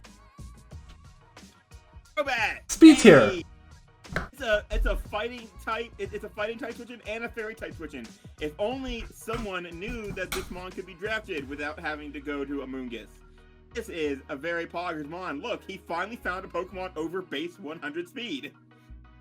This helps mid a lot. Yeah. Because like I said, his fastest mon other than this was Genesect, which is 99. not a very good fastest Pokemon to have unless you're running Trick Room, which I mean, technically you could. It gives you a good defogger because right now, like your defogger with like Pure Weight. Does that even get defogged? I feel like it does not. It does not. It's a really good reliable defogger. Oh, true. Conkeldurr gets. I keep forgetting that, but yeah, it does. Like Conkeldurr is like your only defogger until now, so like this is a really nice defogger. Gets away from all the grounds and everything. And like Crobat is one of those mons that people I think really underestimate. I've soloed entire teams just with Crobat because people are like, fine thing. When you're this fast, you can run max defense and like beat a lot of stuff. You don't need to have much in terms of your investment in speed because you outspeed quite a few things. And things you don't need to outspeed, you don't have to outspeed. Like, who needs to? Next up, it's me, Lycanroc Dusk.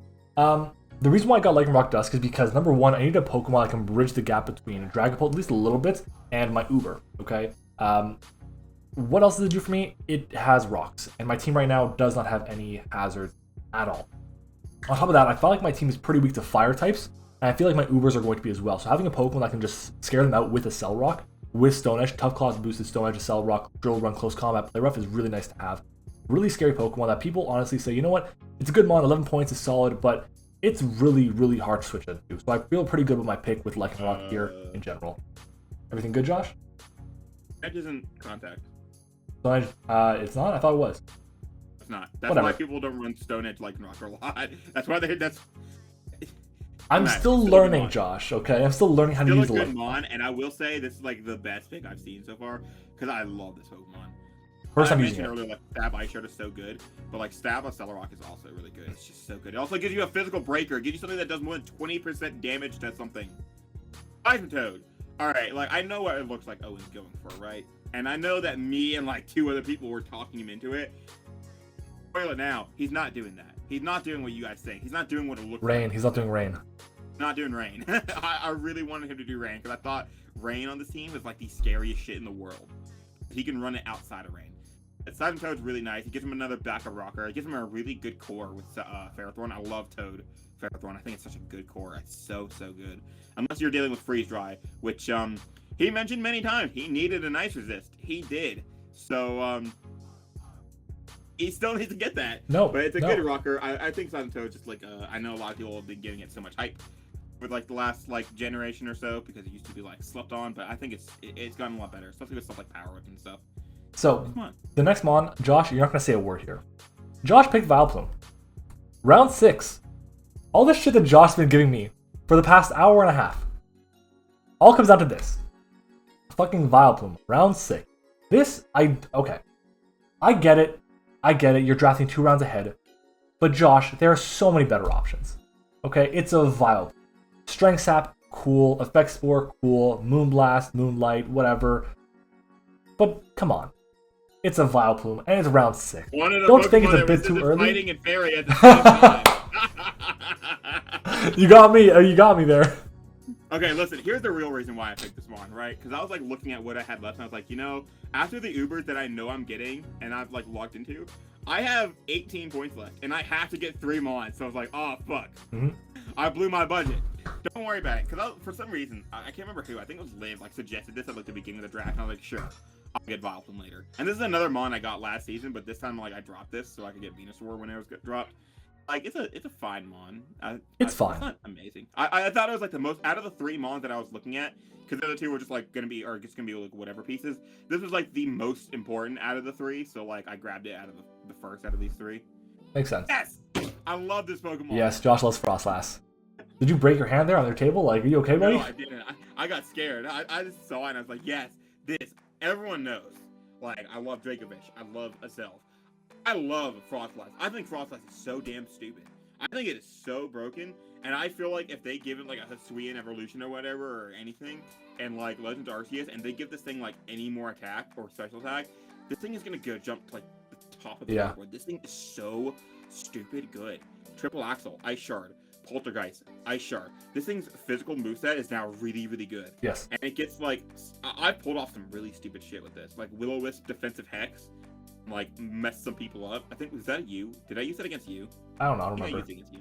Either way, one of the things I like, I think it's one of the few Mons that gets access to Thunderwave, Will-O-Wisp, and Toxic altogether, which I like. Yeah. So nice. Like any status you want, and it gets spikes. It can be a nice suicide lead. It's so good, and it gives him a good speed tier. Like if I have to say anything like bland, like it gives him a good speed tier. Helps bridge the gap between like Zekrom and Tornadus, which is nice.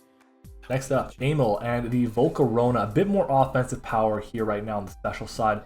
Yes, there is Special Rayquaza, which is still really good. Special Aegislash. Now you have a dedicated Special Breaker that if somehow Amel gets up screens, this can be very, very difficult to beat. At the same time, you're going to have to like devote a lot of resources to beat this Pokemon, and if you do that, then Rayquaza is going to win, and vice versa. In general, it's a solid Mon. Your team is really weak to rocks, in my opinion, right now, but with the regen core of the Slowking and the, what is that thing called, Meanchow, you should be good. But in general, right now, there's like no defog. It's, I think, specifically defog Volcarona if it even gets it, but you don't want to run defog Volcarona as your main option, so it's enough for Amel. I love how you're like, we need to dedicate a lot of resources to beat it, says the only person who just needs to bring Lycanroc. All you need is, you don't need any, Lycanroc, Accelerock. Alright, now that Volcarona is taken care of, completely, 100%. And Rayquaza, I should be good there. Anyways, moving on, we got Gray and the Magic. I know Gray was hyping this up a lot. I played him week 1, and he's hyping this up a lot. Talk to me about it. I remember one other person, my entire draft career, that's drafted Magnezone. It was Super. Back in like GBA Season 5. Get it. Dragmag. I get it. I get that Magnezone is like the greatest Pokemon on the ladder, like every generation, because of how good it's always been at trapping steals. Right. You don't really need to do that with this team. This team doesn't need to trap steals. You break through them You need enough. to trap steal. Why are you trying to trap steals? You have Victini Groudon. Yeah, that's why it doesn't make sense to me. Right. But for what it provides, as a steel type, as an electric type, I get it. It is a amazing flying resist. It's a really decent steel type to have, and it's underrated defensively too. But I just think, for what I think he wants it to do, which is to trap steals, it's not needed for this type of draft. Moving on. Yes, let me trap the steals. I'm really good against steals with my Choice Banded V-Create Sun Boosted Victini. Which are going to come every week as well. Oh my god, Obstagoon. I thought about Obstagoon too, but like... Listen, like Obstagoon. I've used Obstagoon. I'm always just so meh on it because it's your Ghost Resist. Both your Ghost Resist right there. What that thing's gonna do when that Ghost type launches anything that's not Shadow Ball, it's gonna die. It's gonna fall over. You're gonna lose your Ghost Resist, and then you're gonna lose. Like if you get a double Dark or double Normal, it's fine. But I'm always so reserved on this, especially in Ubers when like Ghost is one of the strongest types, or like Psychic's one of the strongest types. You know how many Psychic types get fighting coverage? I'm always so reserved about Obstagoon, even though I love this Mon as like a cheeky Yamiki set. I do like that it's 97 or like 95 base speed or something like that, so we kind of split between the Mammal Swine and Zapdos. Help, but like you definitely got to get something else for like Psychic and Ghost, or specifically Ghost. Like I mean, you have like the best Psychic switching in the game in Bagirna, but you don't want that to be your Psychic switching. You want that to be able to click Shift Gear. This is a Xurkitree on my screen. What? Bless you, Josh. Look at those great Pokemon that Curtis drafted. Like everything, like Lunala, like Weavile, like Corviknight, like Swampert, like Terrakion, like. Why? I don't. This was not getting taken by anyone. I don't understand why getting Xurkitree at round 6 was so important. But he did it. Okay? And this thing doesn't get Tail Glow. It gets Volt Switch, it gets Thunderbolt, I think it gets Nasty Plot if I'm not mistaken, I'm not sure. Either way. Meh. Meh. That's really it. Okay, so moving on. Spectrier, it's a horse. And I saw that and I got so angry immediately.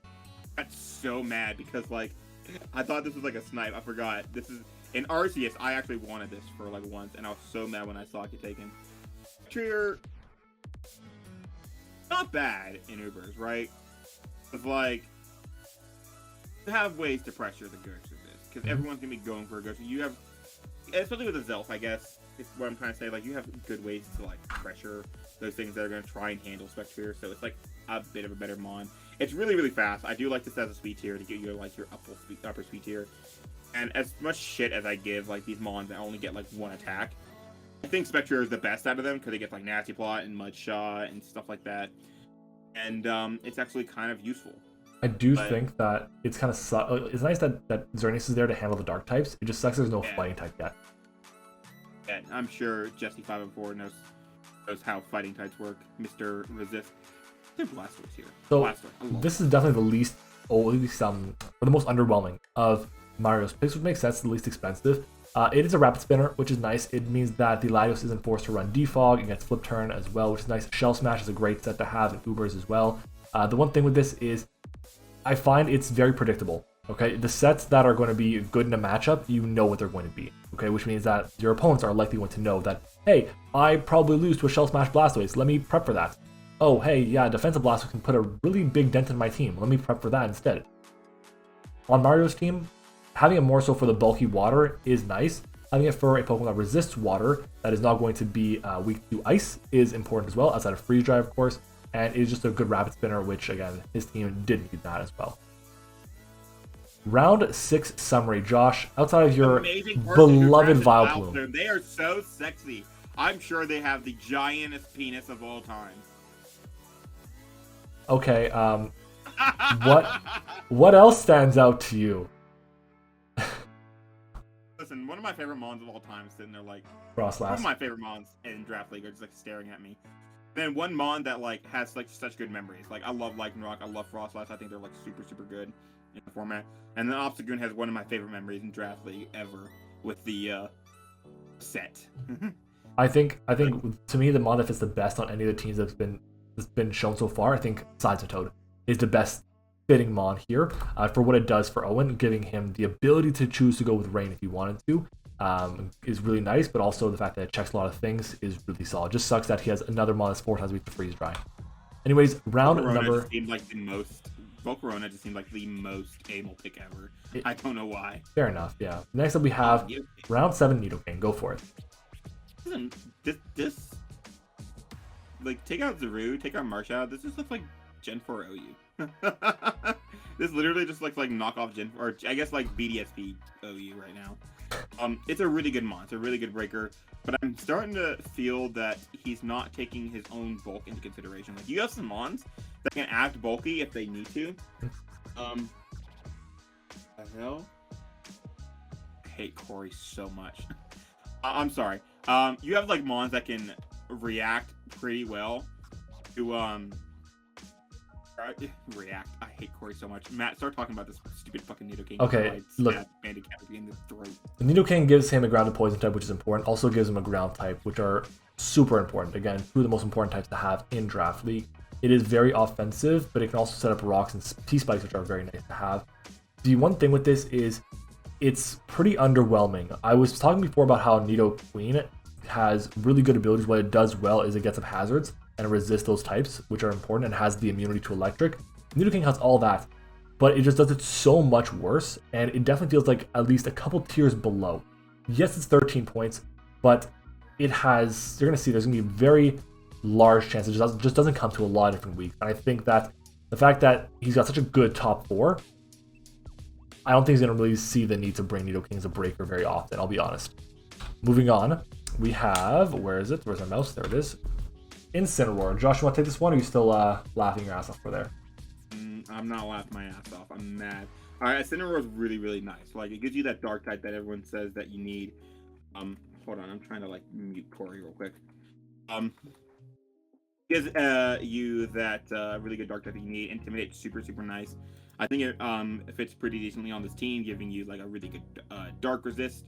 You kind of need that so you don't have to resort to Xerneas on that.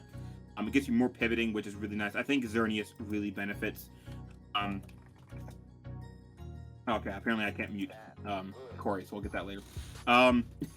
Gives you, I think Xerneas really benefits from pivoting a lot, because if you roll like the Scarf or Specs variant, it's really, really threatening because of how like spammable Moonblast can be, especially if you want to have like good steals, and this gives you something really good to pressure those steel types. Moving on, we got Kurt with the Walt Disney Landers picking up the Galar Weezing as his fairy type. Galar Weezing I like a lot. It can provide a lot of different things with whether it's Levitate, Misty Surge, neutralizing gas.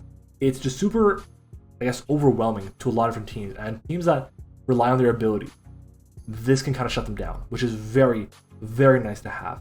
I do think that it can be broken past pretty easily in Ubers because there's a lot of Pokemon that get really good coverage for it, and mostly you're going to be running physical defense on this, not special defense, and that's because you want to take the fighting type attack, or you want to take the other, I guess, I was going to say fighting, I want to say flying, just basically any type that would be physical on this thing. The special ones, like the ice types, the ghost types, they're going to really have an easy time breaking through. There's a lot of good psychic types in Ubers as well, which can really get punished by this, and the fact that Kurt's immunity to psychic is a Weavile is not great. So we'll see how he navigates with it, but Galar Weezing is there. Next up, Onion Fairy. What the fuck? Why is this Celebi so big? I don't know. Wait, I think Kurt did this one, and Kurt made it really big. Kurt, what's wrong? You got something to say? It's like right here. It is. This is a disgusting, ugly team, and I hate it, and you smell bad, and look bad, and stinky, and bad. Now then, Celebi. Gives you a good rocker, because your only rocker right now is Mammothine. But I also don't really like Celebi as like a rocker. I mean, it's a fine rocker, but I don't like it because it can be like so versatile. It gives you another like momentum user, which is cool. Helps you position, you know, your Magearna sweep and everything. But like I feel like you need like another good rocker. Like Celebi is not the greatest because you want to run like your defensive sets or your like pivot offense sets with like Recover, Leaf Storm, stuff like that. I feel like it's gonna be. I feel like it's too weird typing in this format too. What is it resisting?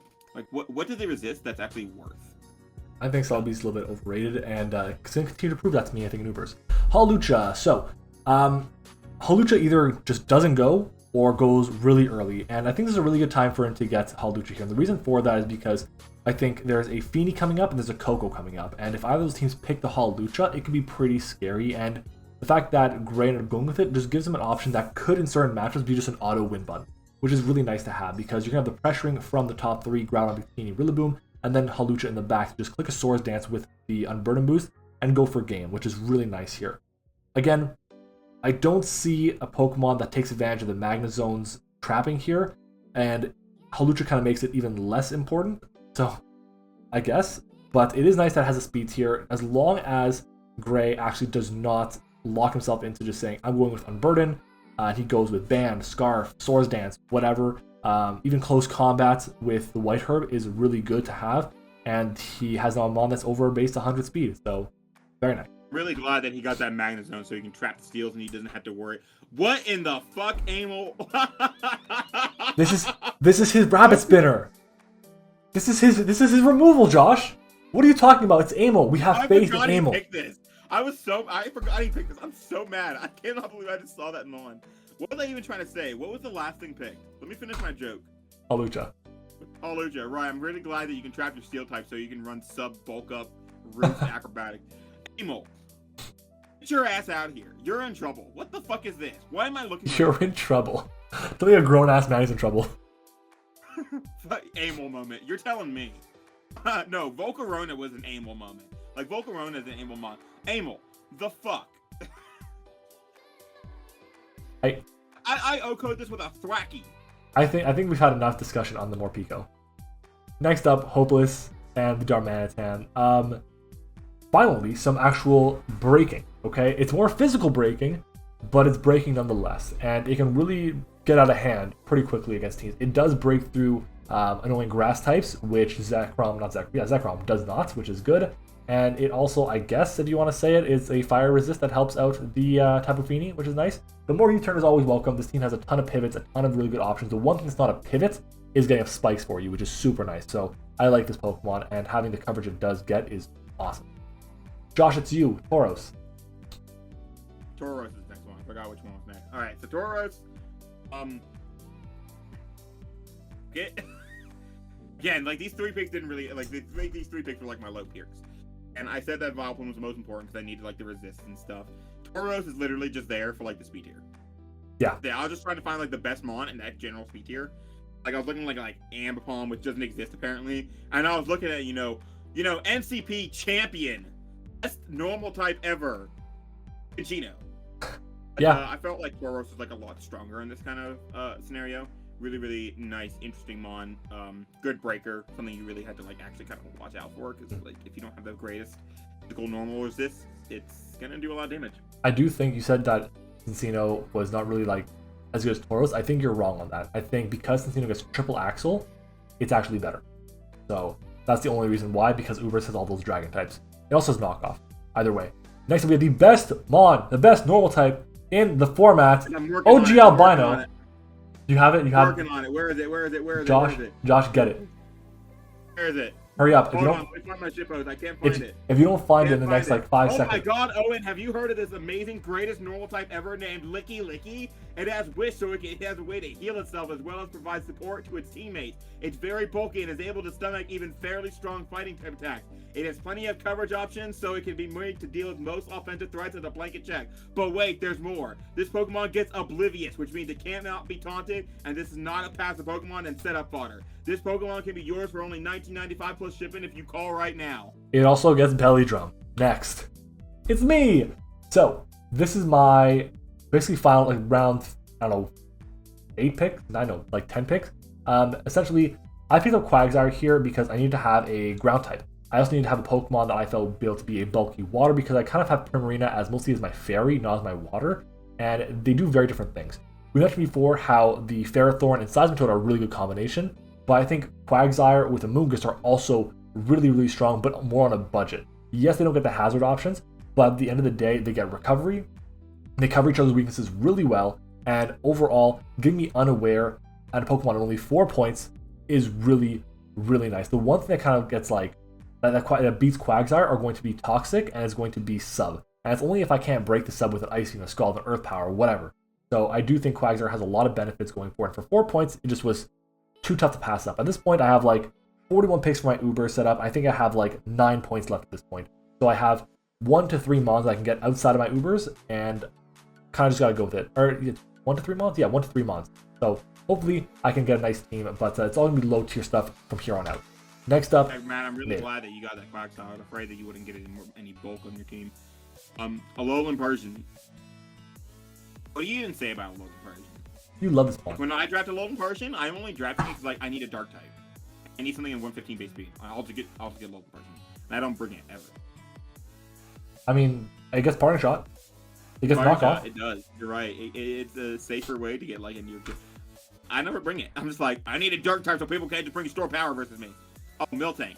Didn't I make fun of you for Miltank? You like, did. Remember you when did. Miltank? Remember when Miltank was like the greatest sleeper threat of all time, like the greatest sleeper mon of all time, and everyone was like rushing to get it in early like draft league. This thing is chunky. Now it's just like oh, and now it's just like oh, it's Miltank. It's the same thing it's been for the past 20 years. It is chunky. It gets Milk Drink. It gets Stealth Rock, which is nice. It is a Ghost Immunity. It is a Fire and Ice. Chunky. What the fuck is wrong with you? Josh, look at it. Okay, look at how chunky it is. Okay, it is a Fire and Ice resist. Oatmeal? What? You call oatmeals chunky? It is kind of like oatmeal. Anyways. Look, it is fat as hell. It's speed. It's got 100 base speed, which is kind of nice. In general, having another rocker outside of Stack Attack and Landorus is nice. This is Pat Mac's Ghost Immunity, which is good. You don't want to rely on just having a resist in Grimmsnarl. So far, I think everyone has like a decent answer to Ghost types on their team, which is good to have, or they have a really good Ghost type themselves. So overall, solid mon. Thunder Wave is nice. It can actually 1v1 Toxic Packs with block, so thumbs up. But yeah, moving on. This is the round 7 summary. Josh, what stands out to you? Hey, look, Celebi's like normal size now. And look at all these like really, really interesting, amazing, like sleeper threat Pokemon and more Pokemon. I was gonna say and Licky Licky. And hey, I like Licky Licky. Licky Licky is a good Pokemon. Licky's I know like fine. Owen like literally gets on his knees and sucks it off every single night before bed, but I mean, some people like to do some things, you know? You think he sucks the tongue?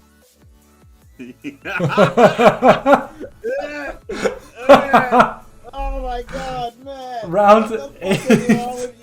Round 8.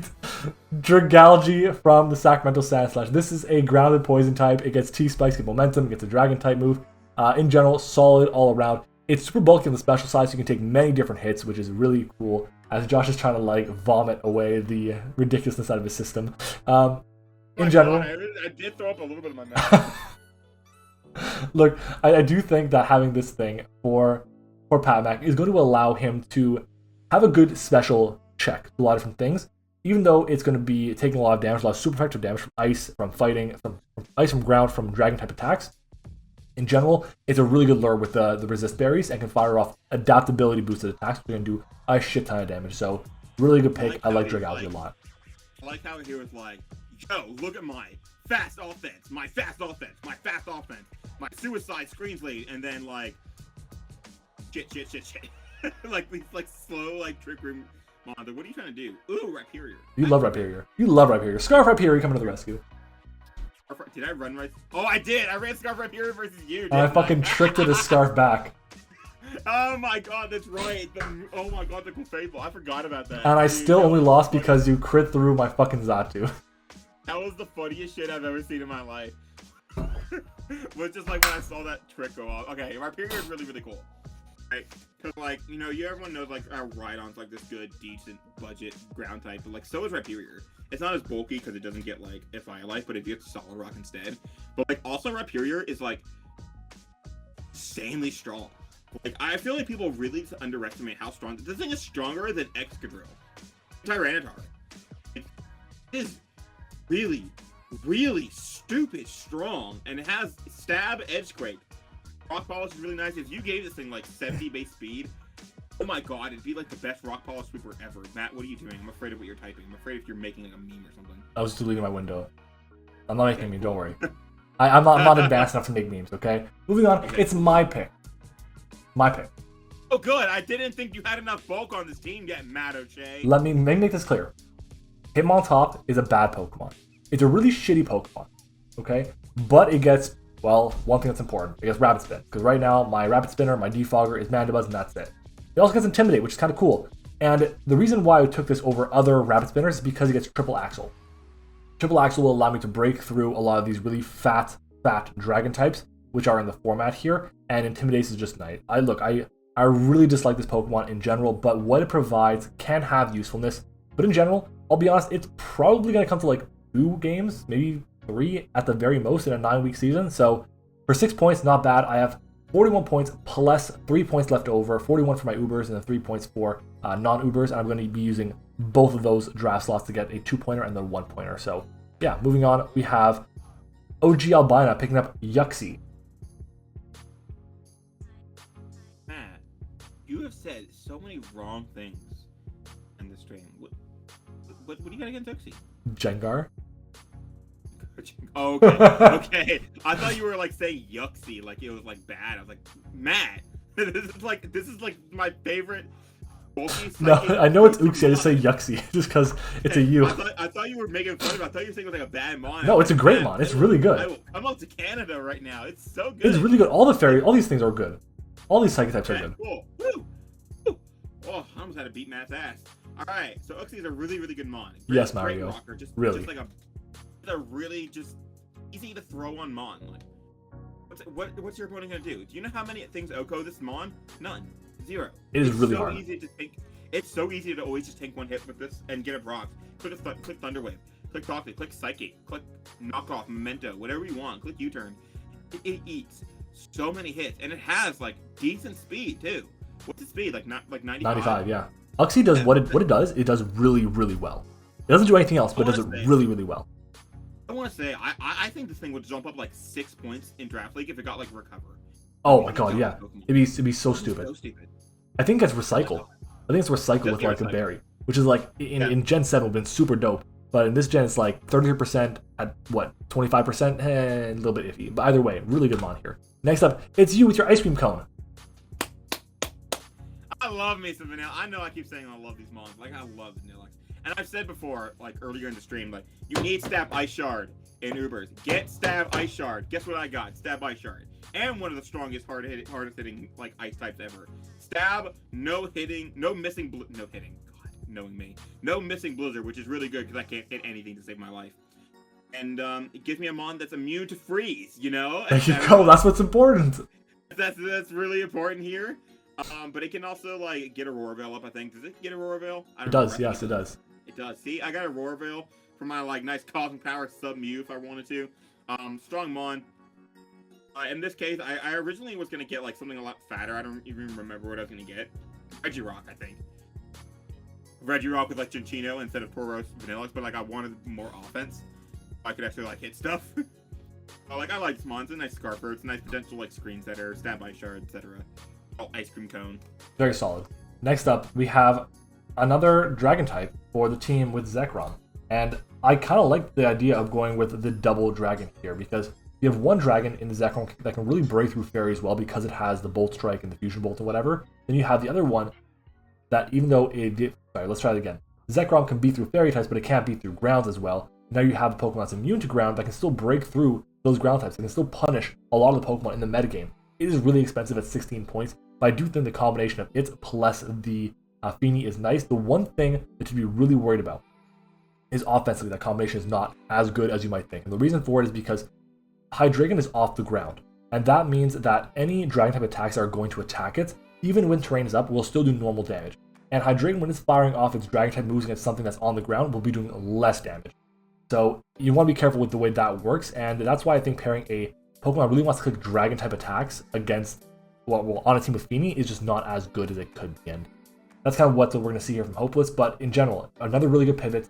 Beats here at 98, and look at a fast team. This team is really fast outside of like 2 Pokemon in Slowking and Scizor. So again, really solid. Moving on. Amel Y. Josh, you on mute? Josh, on mute. What do I say? Like all he did was draft these like 6 really good Mons, and then 2 Mons with stupid goofy ass smiles looking at him. You're right about that. Look at it. Look at it. He's got these like 6 great Mons, and then there's these 2 Mons that are facing directly in the camera. They're just like goofy ass smiles. What the hell are you smiling at? You're a mushroom. I will kick you into the sun.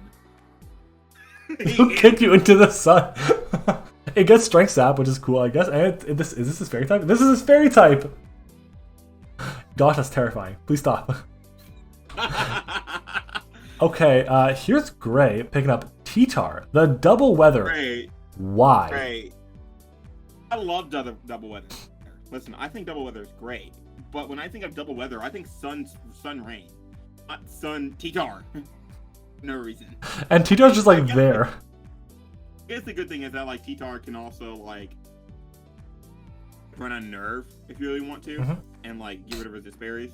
So things that are like trying to run sugar or whatever, you can just like pass it, and all of a sudden Groudon's like that much scarier.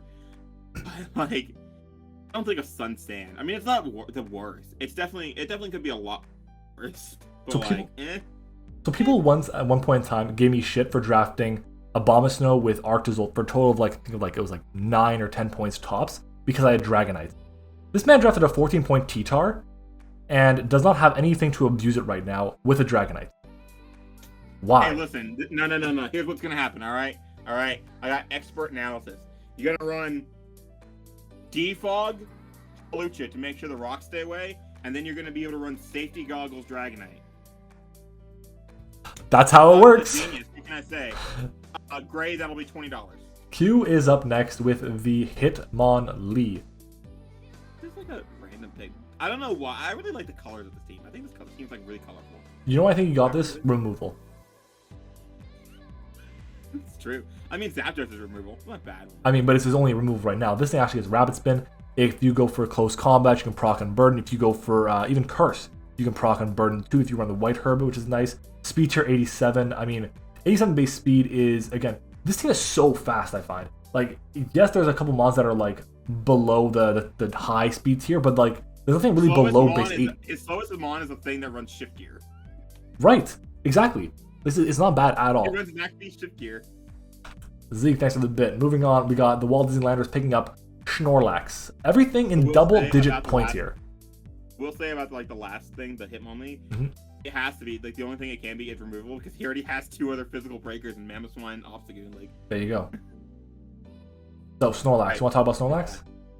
Yeah, you know what's a great Snorlax set, and I'm really glad that Amel didn't get this. You know what he ran? Drum recycles Salic Berry. Ew, what the fuck? Yeah. That is like the sexiest set ever. But anyway, so like we were talking earlier about how like Bert is not doing too well up against them ghosty ghost boys.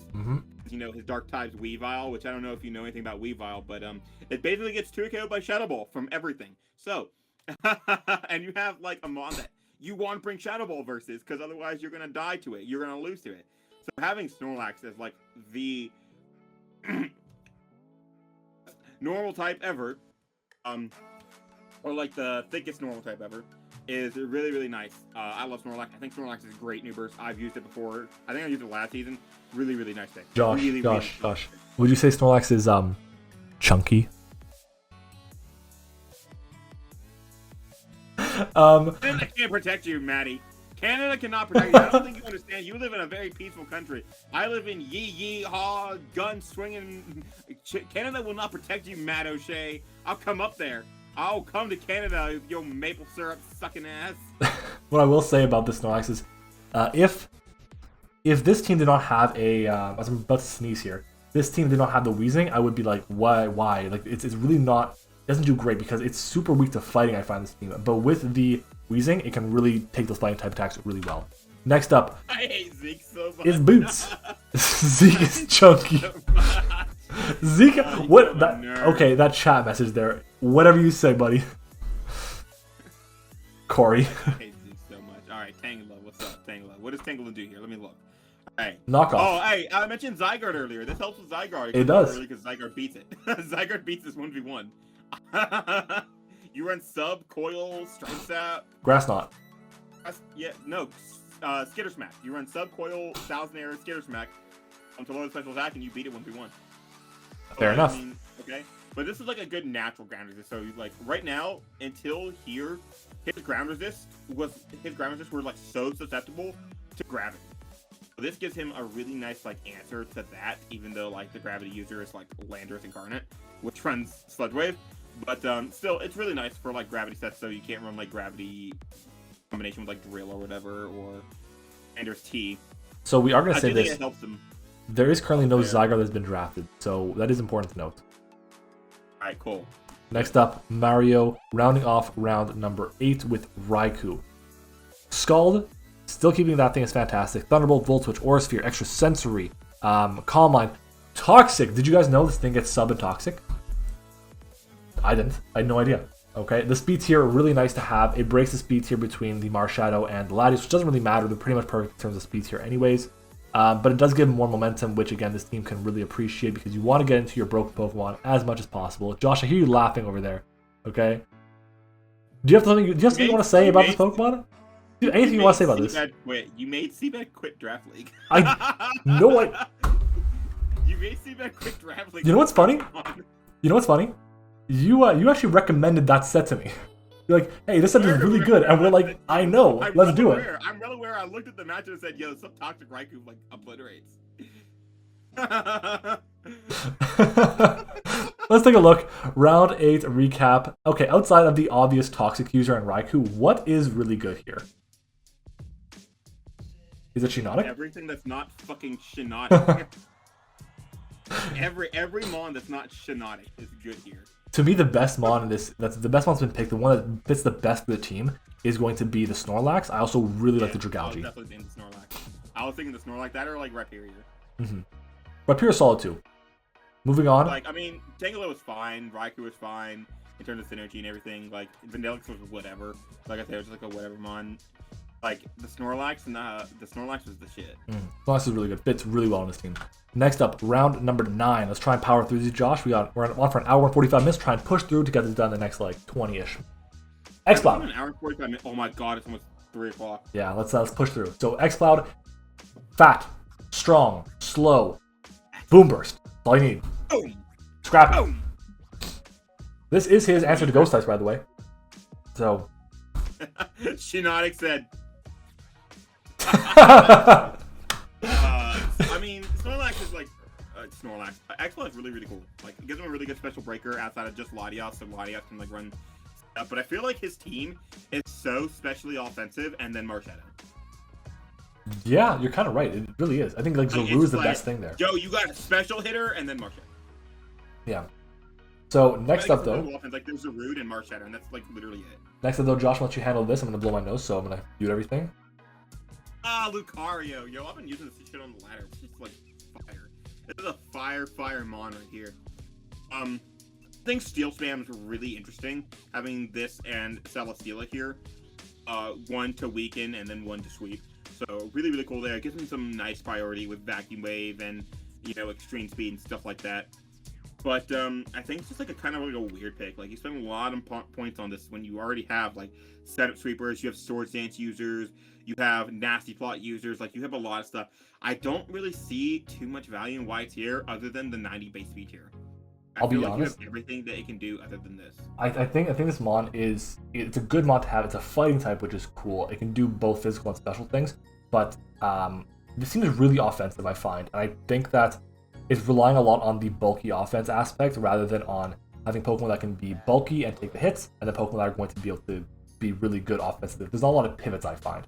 It's just mons that are going to be taking a hit and then dying the next time around. So we'll see what happens. Next up, though, we have the Waltzing Landorus picking up Salamence. How does this man have so many points? Oh, yes, because he's only drafted one Uber. That's it. And Salamence is great. I'll be honest, I thought that Gray should have drafted Salamence instead of Dragonite, but we got Salamence over here, which is super solid. Dragon Dance, Intimidate, Moxie, coverage out the ass, Dual Wing Beat, Hurricane. A lot of good stuff here. Salamence in general can do quite a bit, and it is a really good dragon type to have. And it also is another ground immunity. Yes, there's a Corviknight there, I know. Yes, there's a potential Levitate Weezing, but this is a third one as a backup plan, which is very nice to have. Next up, Chandelure. Chandelure, again, I don't know. Something about Q's team just seems like really different. Like I feel like, you know what, this team, makes me think of? This makes me think of like Gen 6 UU, like the team with Magirna and Naganadel. with Magirna. Like, I feel like all these are like Gen 6 UU for like the longest time, and that's all I see when I look at this team. Fair enough. I think getting access to a Flash Fire mod is nice to have, because then it's not meaning that that Suicune has to specifically be the fire type check every time, and it also protects a bit from Magirna, which is nice. But the team I find is pretty weak why to he ground. got Celebi. He got Celebi to be a ground resist. I'm so fucking smart. Like, I don't like that your main fire like immunity is like weak to ground, and your main like ground answer is weak. Josh, what's a fire immunity that's not weak to ground? That's what I thought. Give me a second. Next up is Gray. Check Rip out. I literally typed in check Q out here, and it now has Rip popping up. I don't know why it has the email there for Rip, but whatever. Next is Rabombi. Rabombi gives access to webs. It's also his fairy type. Now, webs are nice. Yeah. Webs are really nice to have with Groudon and with Victini, but I don't think it's going to be like as good as he thinks, because Rabombi, the web setter in Ubers, is pretty bad. It just gets webs up and dies. That's really all it does. And having your Dragon Switch-ins be a Magnezone and Rabombi. Oh, true. Not great.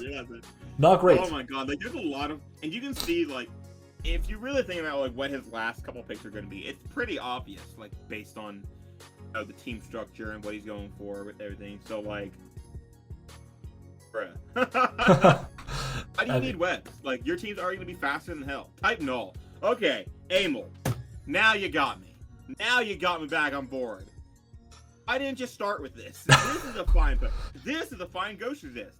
This is a really nice Ghost Resist. This is thick as hell. This is fucking bulkier than Porygon 2. Can't be crit. Like, huh? Can't be crit. It can't be crit, so you can run like Swords Dance Iron Defense horse shit shenanigans with rest. You don't have anything like stopping you from resting, so that's really, really nice.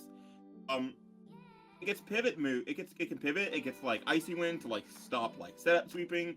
It's just a really fat normal type. This is a nice budget pick. I respect this pick, unlike the previous two, which are still staring at me. Here's an Oh Audino. my god! Someone call John Jr. Also, someone called Fran. Those two love some Audino, and for 3 points, a regen mod is nice. There's now a regen core with the Slowking and the Audino, which makes a ton of sense, and they pair pretty well together. One being weak to Ghost, one being immune. One being weak to fighting, one 4 times resisting it. Beautiful. It gets Wish, which is nice, gets Knock Off. A lot of support moves, but I feel like it'll be easily taken advantage of in a Ubers format like this. So, yeah. Josh, we are now on round numero 9. Why don't you tell me... I got 41 points left, which is just enough for 2 Ubers. Hello, Dialga. Dialga. Talk about Dialga. Tell me about it. Pivoting. All the stuff that I've worked up to, like Mew can pivot, Zeraora can pivot, my last Uber can pivot, spoilers. Togekiss with Baton Pass, Flip Turn Milotic, all this, and then dropping in Dialga with 150 base special attack, Dragon Steel with plenty of coverage to handle whatever you thought your switch in was, and I have literally the best fairy killer in the game. I want to use Dialga so bad. I'm actually looking forward to this a lot. And it can also run like some cheese sets, because I know I kept suggesting like bulk up body press to live last season. Josh, you say you're the best fairy killer. I think I have the best fairy killer, but we'll get to that later. Moving on, we have Entei with the Miami Ments. Now, Entei is a fire type, solid. We don't see Entei drafted very much anymore, but it is a really good fire type. Bandit Sacred Fire hits like a truck, gets extreme speed, bulldoze. I think it gets like, I don't know, what else is it? Iron Head maybe? Its coverage is not great, Get but... Sacred Fire, that's all you need to know. Sacred Fire, there you go. And if you burn things, that's good. What's up? He only got this mon for one reason. Why? Nothing else. Resist Ice. It's the only reason he got it, I promise you. Isn't Arcanine available?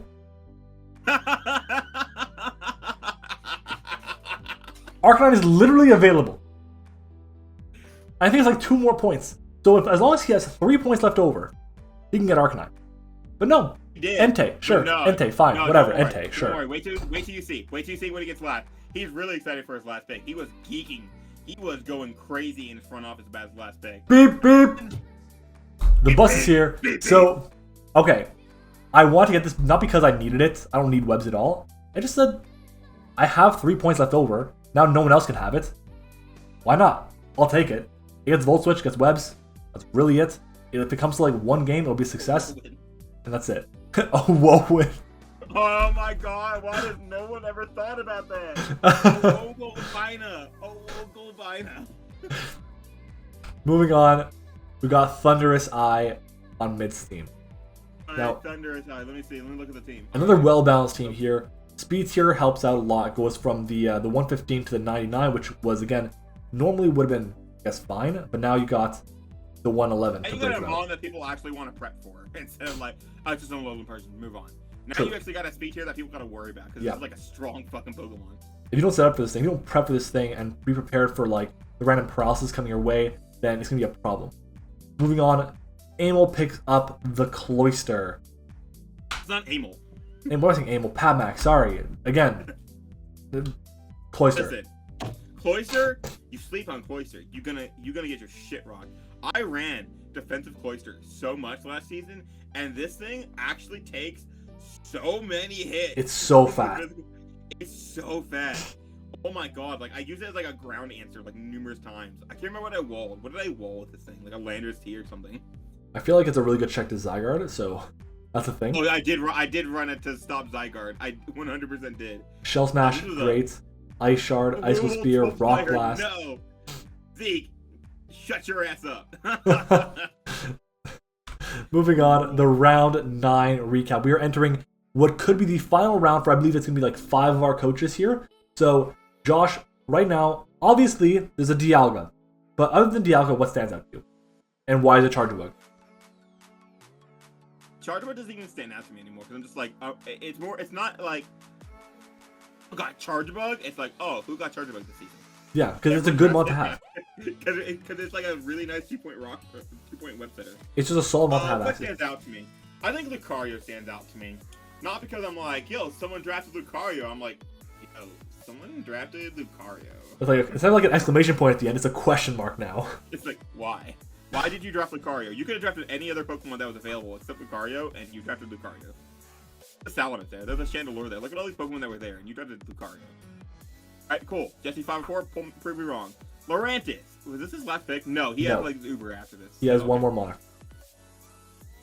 So Lurantis is thing. I get what he was doing, like at the late game. He's like, oh shit, oh fuck, I don't have any rapid spinners, and I have web. What do I do? What do I do? What do I do? What do I do? And he grabbed like the first 2 rapid spinners he saw, which was Cloyster, Lurantis.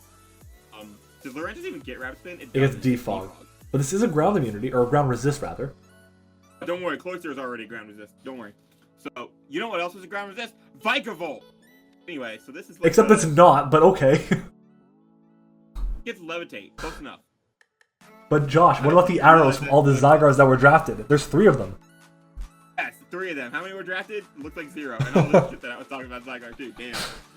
Lurantis is like this really weird Pokemon that if you sleep on it too hard, fuck you up. Like, I know this is like a weird like 4-point thing to just like say about, but like you sleep on Lurantis enough, it will just like mess your shit up. Just like really weird. Next up, we have Josh's favorite Pokemon.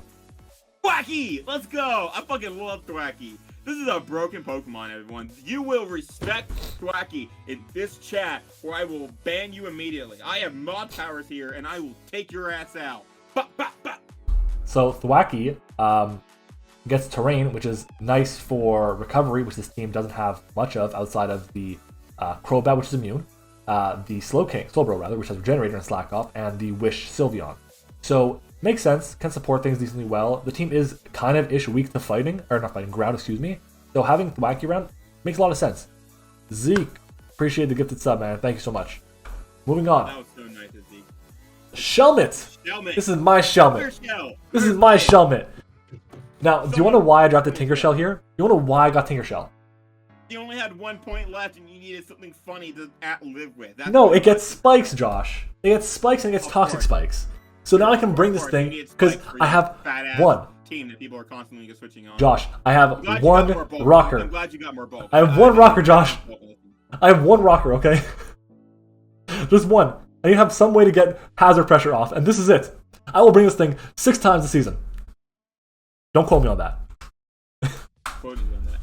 Next up, Miami Mets pick up Reggie Alecki. Oh my god, he was so fucking hyped on his own dick for this pick. He's like, guys, I'm gonna draft Regieleki, and they're all gonna think it's so funny because I hate Regieleki. You guys are ready to see this? Oh, you guys, no one was allowed to draft it for him. Everyone knew he was getting it, and no one was allowed to draft it for him. He wanted to do it.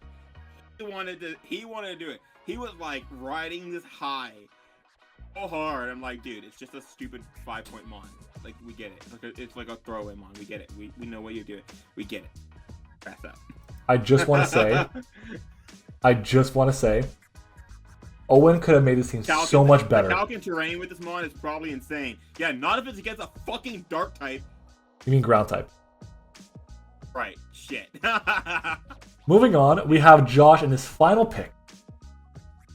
Get it. Pheromosa. Pheromosa, right? Was it Pheromosa? Okay.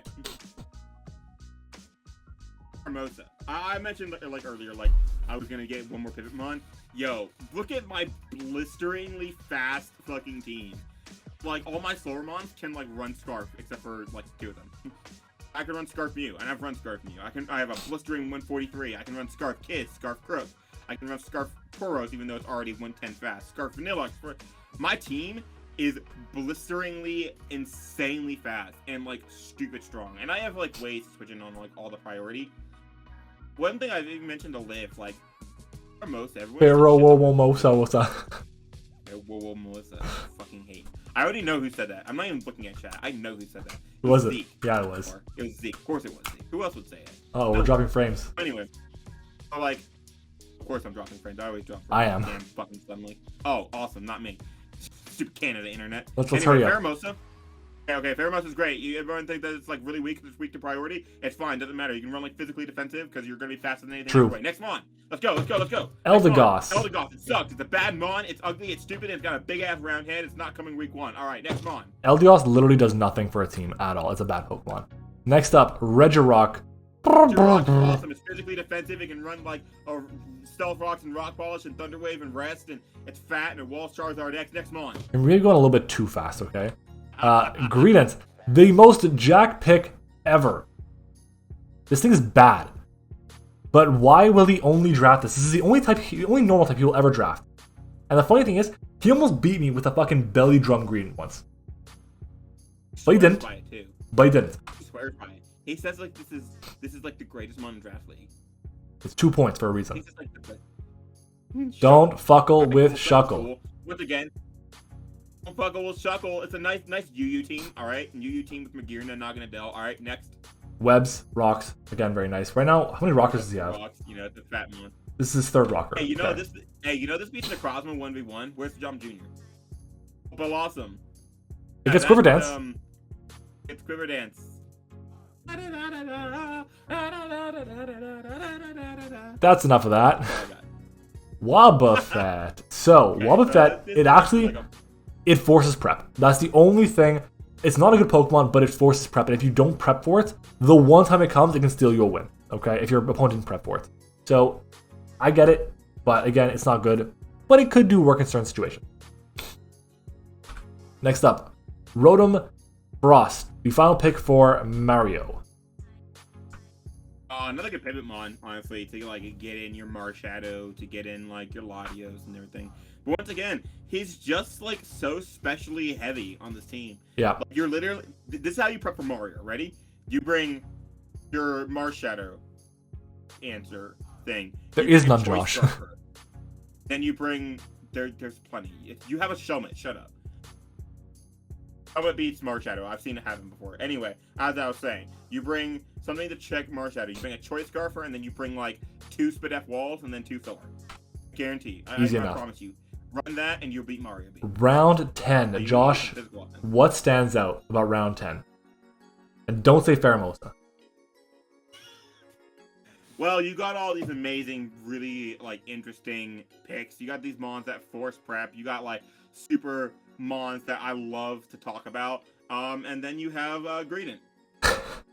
I thought you were gonna say all that and say Eldegoss, but no, you said Greedent. Thought about it. I was trying to decide between Eldegoss, Greedent, and Blossom as I was saying that. Which one am I gonna trash? Yo, Mario, facts. He's gonna bring Dragon Dance, Latios, and Physical Nidoking. Next up, Mario did not pick a pick here, so we have Jesse picking up Swirlix for 1 point, the final point in his draft. Gives him webs, gives him Misty Explosion for pivoting, gives him access to aromatherapy, I guess. So it's a thing. It's a Pokemon, and it is a backup fairy type for. It's 1 point. Yeah, it is 1 point. We Didn't move really on. talk too much shit about like their 1 point ones. We move on to a 1 point Relicanth. This thing is like a fucking truck. That does. It can be good. This thing can catch someone off guard, and it's bulky as hell too. Like, you think you're gonna Oko this thing because its typing isn't that great? You're not Okoing it. Moving on. It's actually like super bulky. Oh wow, I thought his attack was a lot higher. Okay, yeah, it's not bad, but like not good.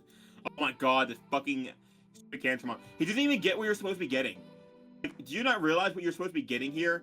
Buddy, where's your Excadrill? Like, I kept talking up your team. Like, where's your Excadrill? Where's your Venusaur? What did he get? He get Rabombi Greedent. No, this is his last point. This is his last bit. I think Excadrill didn't get drafted. Didn't. No. So, like, he could have gotten something. And instead, what does he get? He gets Greedent. It's not a Sand Sweeper. Right? Maybe what he's gonna do is he's gonna drop the Magnezone, the Greedent, and the Lapras, and I guess the Rabombi as well, and pick up an Excadrill and then Electric type. Matt, no.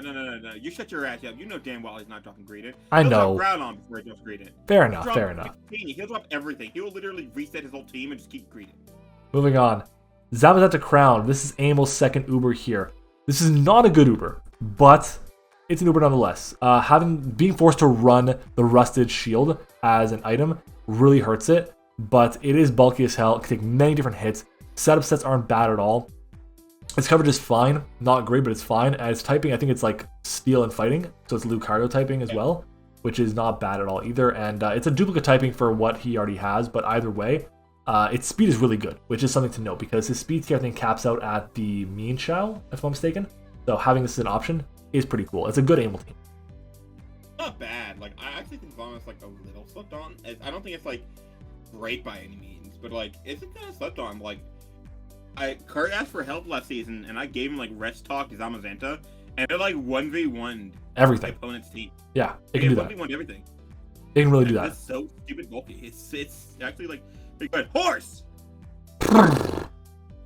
So this is a decent ground type. This team had no ground types before that. So electric types were going to volt switch around on everything, even though the team wasn't overly weak to electric types. Now, having the horse, it's able to take multiple hits from electric types. It doesn't get much in terms of coverage outside of, I think it's like Heavy Slam, Rock moves, and Ground moves. Close combat, you're right, I forgot Close Combat. So its coverage is better than I expected, but it still just feels like underwhelming for Uber. No matter what, it will take a hit from anything, except for like Specs Kyurem or whatever, or like even regular Kyurem Black, Kyurem White rather, and it's going to get up rocks, which is important. So we'll see what can happen. Do you know why I drafted this? Why? I didn't realize why I drafted this until I started to start prepping for the team. Why did you draft this? Why? Stamina? Where's his other rocker? Where's his other rocker? No way! He has no hazard. He has just spikes. Wow. I noticed that, I was like, damn. All right. Well, next up is me, and this is my Uber. So from the very beginning, I knew I was like, you know what? I want to get this Pokemon, and I had the chance to get Solgaleo. So, Josh, you said you're the best fairy killer in the game? Nah. What's taking a Sunsteel Strike? Not much. It's taking a Choice Spec Flash Cannon from 150 base special attack. Yeah. Shut your ass up, bullshit ass Simba. I'm naming it Appa, okay? Look, 21 points Solgaleo is great. Teleport, it gets for momentum, which is nice to have. It's a really, really good way to beat a lot of the opposing fairy types. The problem is, the reason why I decided to go super heavy with Mandibuzz and Porygon 2 is because I knew that this Pokemon, my Dragapult, were going to be weak to Ghost. And I guess weak to Dark as well. So having those two as support for them is super nice. Solgaleo's speed at 97 is really nice too, because now it cuts the speed from my Lightning Rocket down to my next Pokemon to lose like Mandibuzz or something. My team's mid-tier speed aren't that great, but either way, just having this thing in general, super nice. Just sucks it's not a rocker, and it can do a lot of different things, whether that's weakness policy sweep, or just break, or just even be defensive because it gets Morning Sun as well. Its only really bad stat is its special defense, that's like 89, so I'm super happy. Moving on, we have Kurt picking up, not Kurt, what am I saying, Mid picking up Diglett. Again, 1 point, like, when you only have 1 point left, you just look at the 1 point, it's like, alright, has some use, and you're just like, alright, that thing. Yeah. You could get, like, something that has, like, very minimal use, like Diglett, or you get, like, something like Shelmet or whatever, or you just, like, what's fun, and you get, like, a really, really dumb, ridiculous one, like, when I told Owen to get, like, Galarian Meowth. Owen, it's not that bad. Knockup isn't that bad, okay? Owen says knockoff exists, and that's team. Fuck. Yo, Owen, you right. Here comes Lugia. This is the Uber that Pat Mac's gonna have to pair with the Cinderace. Now, I'm gonna be honest. I thought that I was talking to Pat Mac. I thought he should go with the Urshifu and Lugia pairing. Not Lugia, Urshifu and Ho pairing, but he didn't. He ended up going with Cinderace and Lugia because he already had Ho in a previous league. And Lugia is great. It's really, really good. If you don't prep very hard for it, you're going to lose to it. It's got 110 speed, insane bulk. It's got decent coverage options. Aeroblast is a really hard move to switch into. And if you get a Calm Light or two up with this thing, it can just win the game outright. Very good mod to have on a team. I like it a lot. It's also a ground immunity that is a really good ground check. So that's another thing. This is a robot berry, 0 out of 10. Next. These are the Pokemon that were drafted in this round. Obviously, we got 2 Ubers here, 3 Ubers rather, that were drafted. So, Josh, what stands out to you? What is the best Pokemon drafted here, and why is it Solgaleo? Relicanth!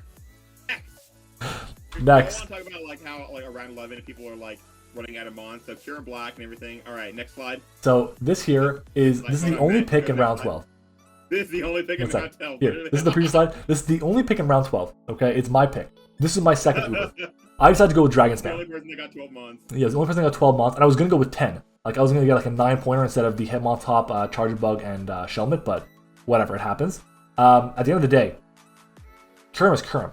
Kyurem's gonna rip through so many different teams. It's gonna be incredible. Freeze Dry, now that it gets that too. Icicle Spear gets Dragon Dance, Fusion Bolt, tons of great things. It is an absolute terrifying Pokemon to prep for. And when you pair that with Dragapult and Solgaleo, my god.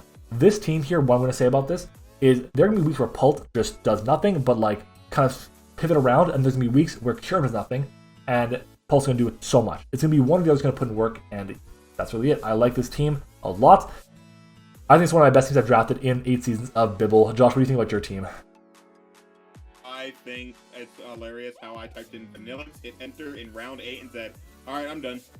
Fair enough, yeah, pretty much. What stands out to you in this round, Matt? Like when you're looking at this board of round 12 months, what's standing out to you? There's a lot of empty spaces there, but the one that has a Pokemon in it stands out to me, and that's mine. Okay.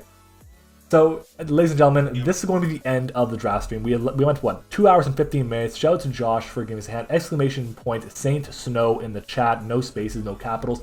To his channel.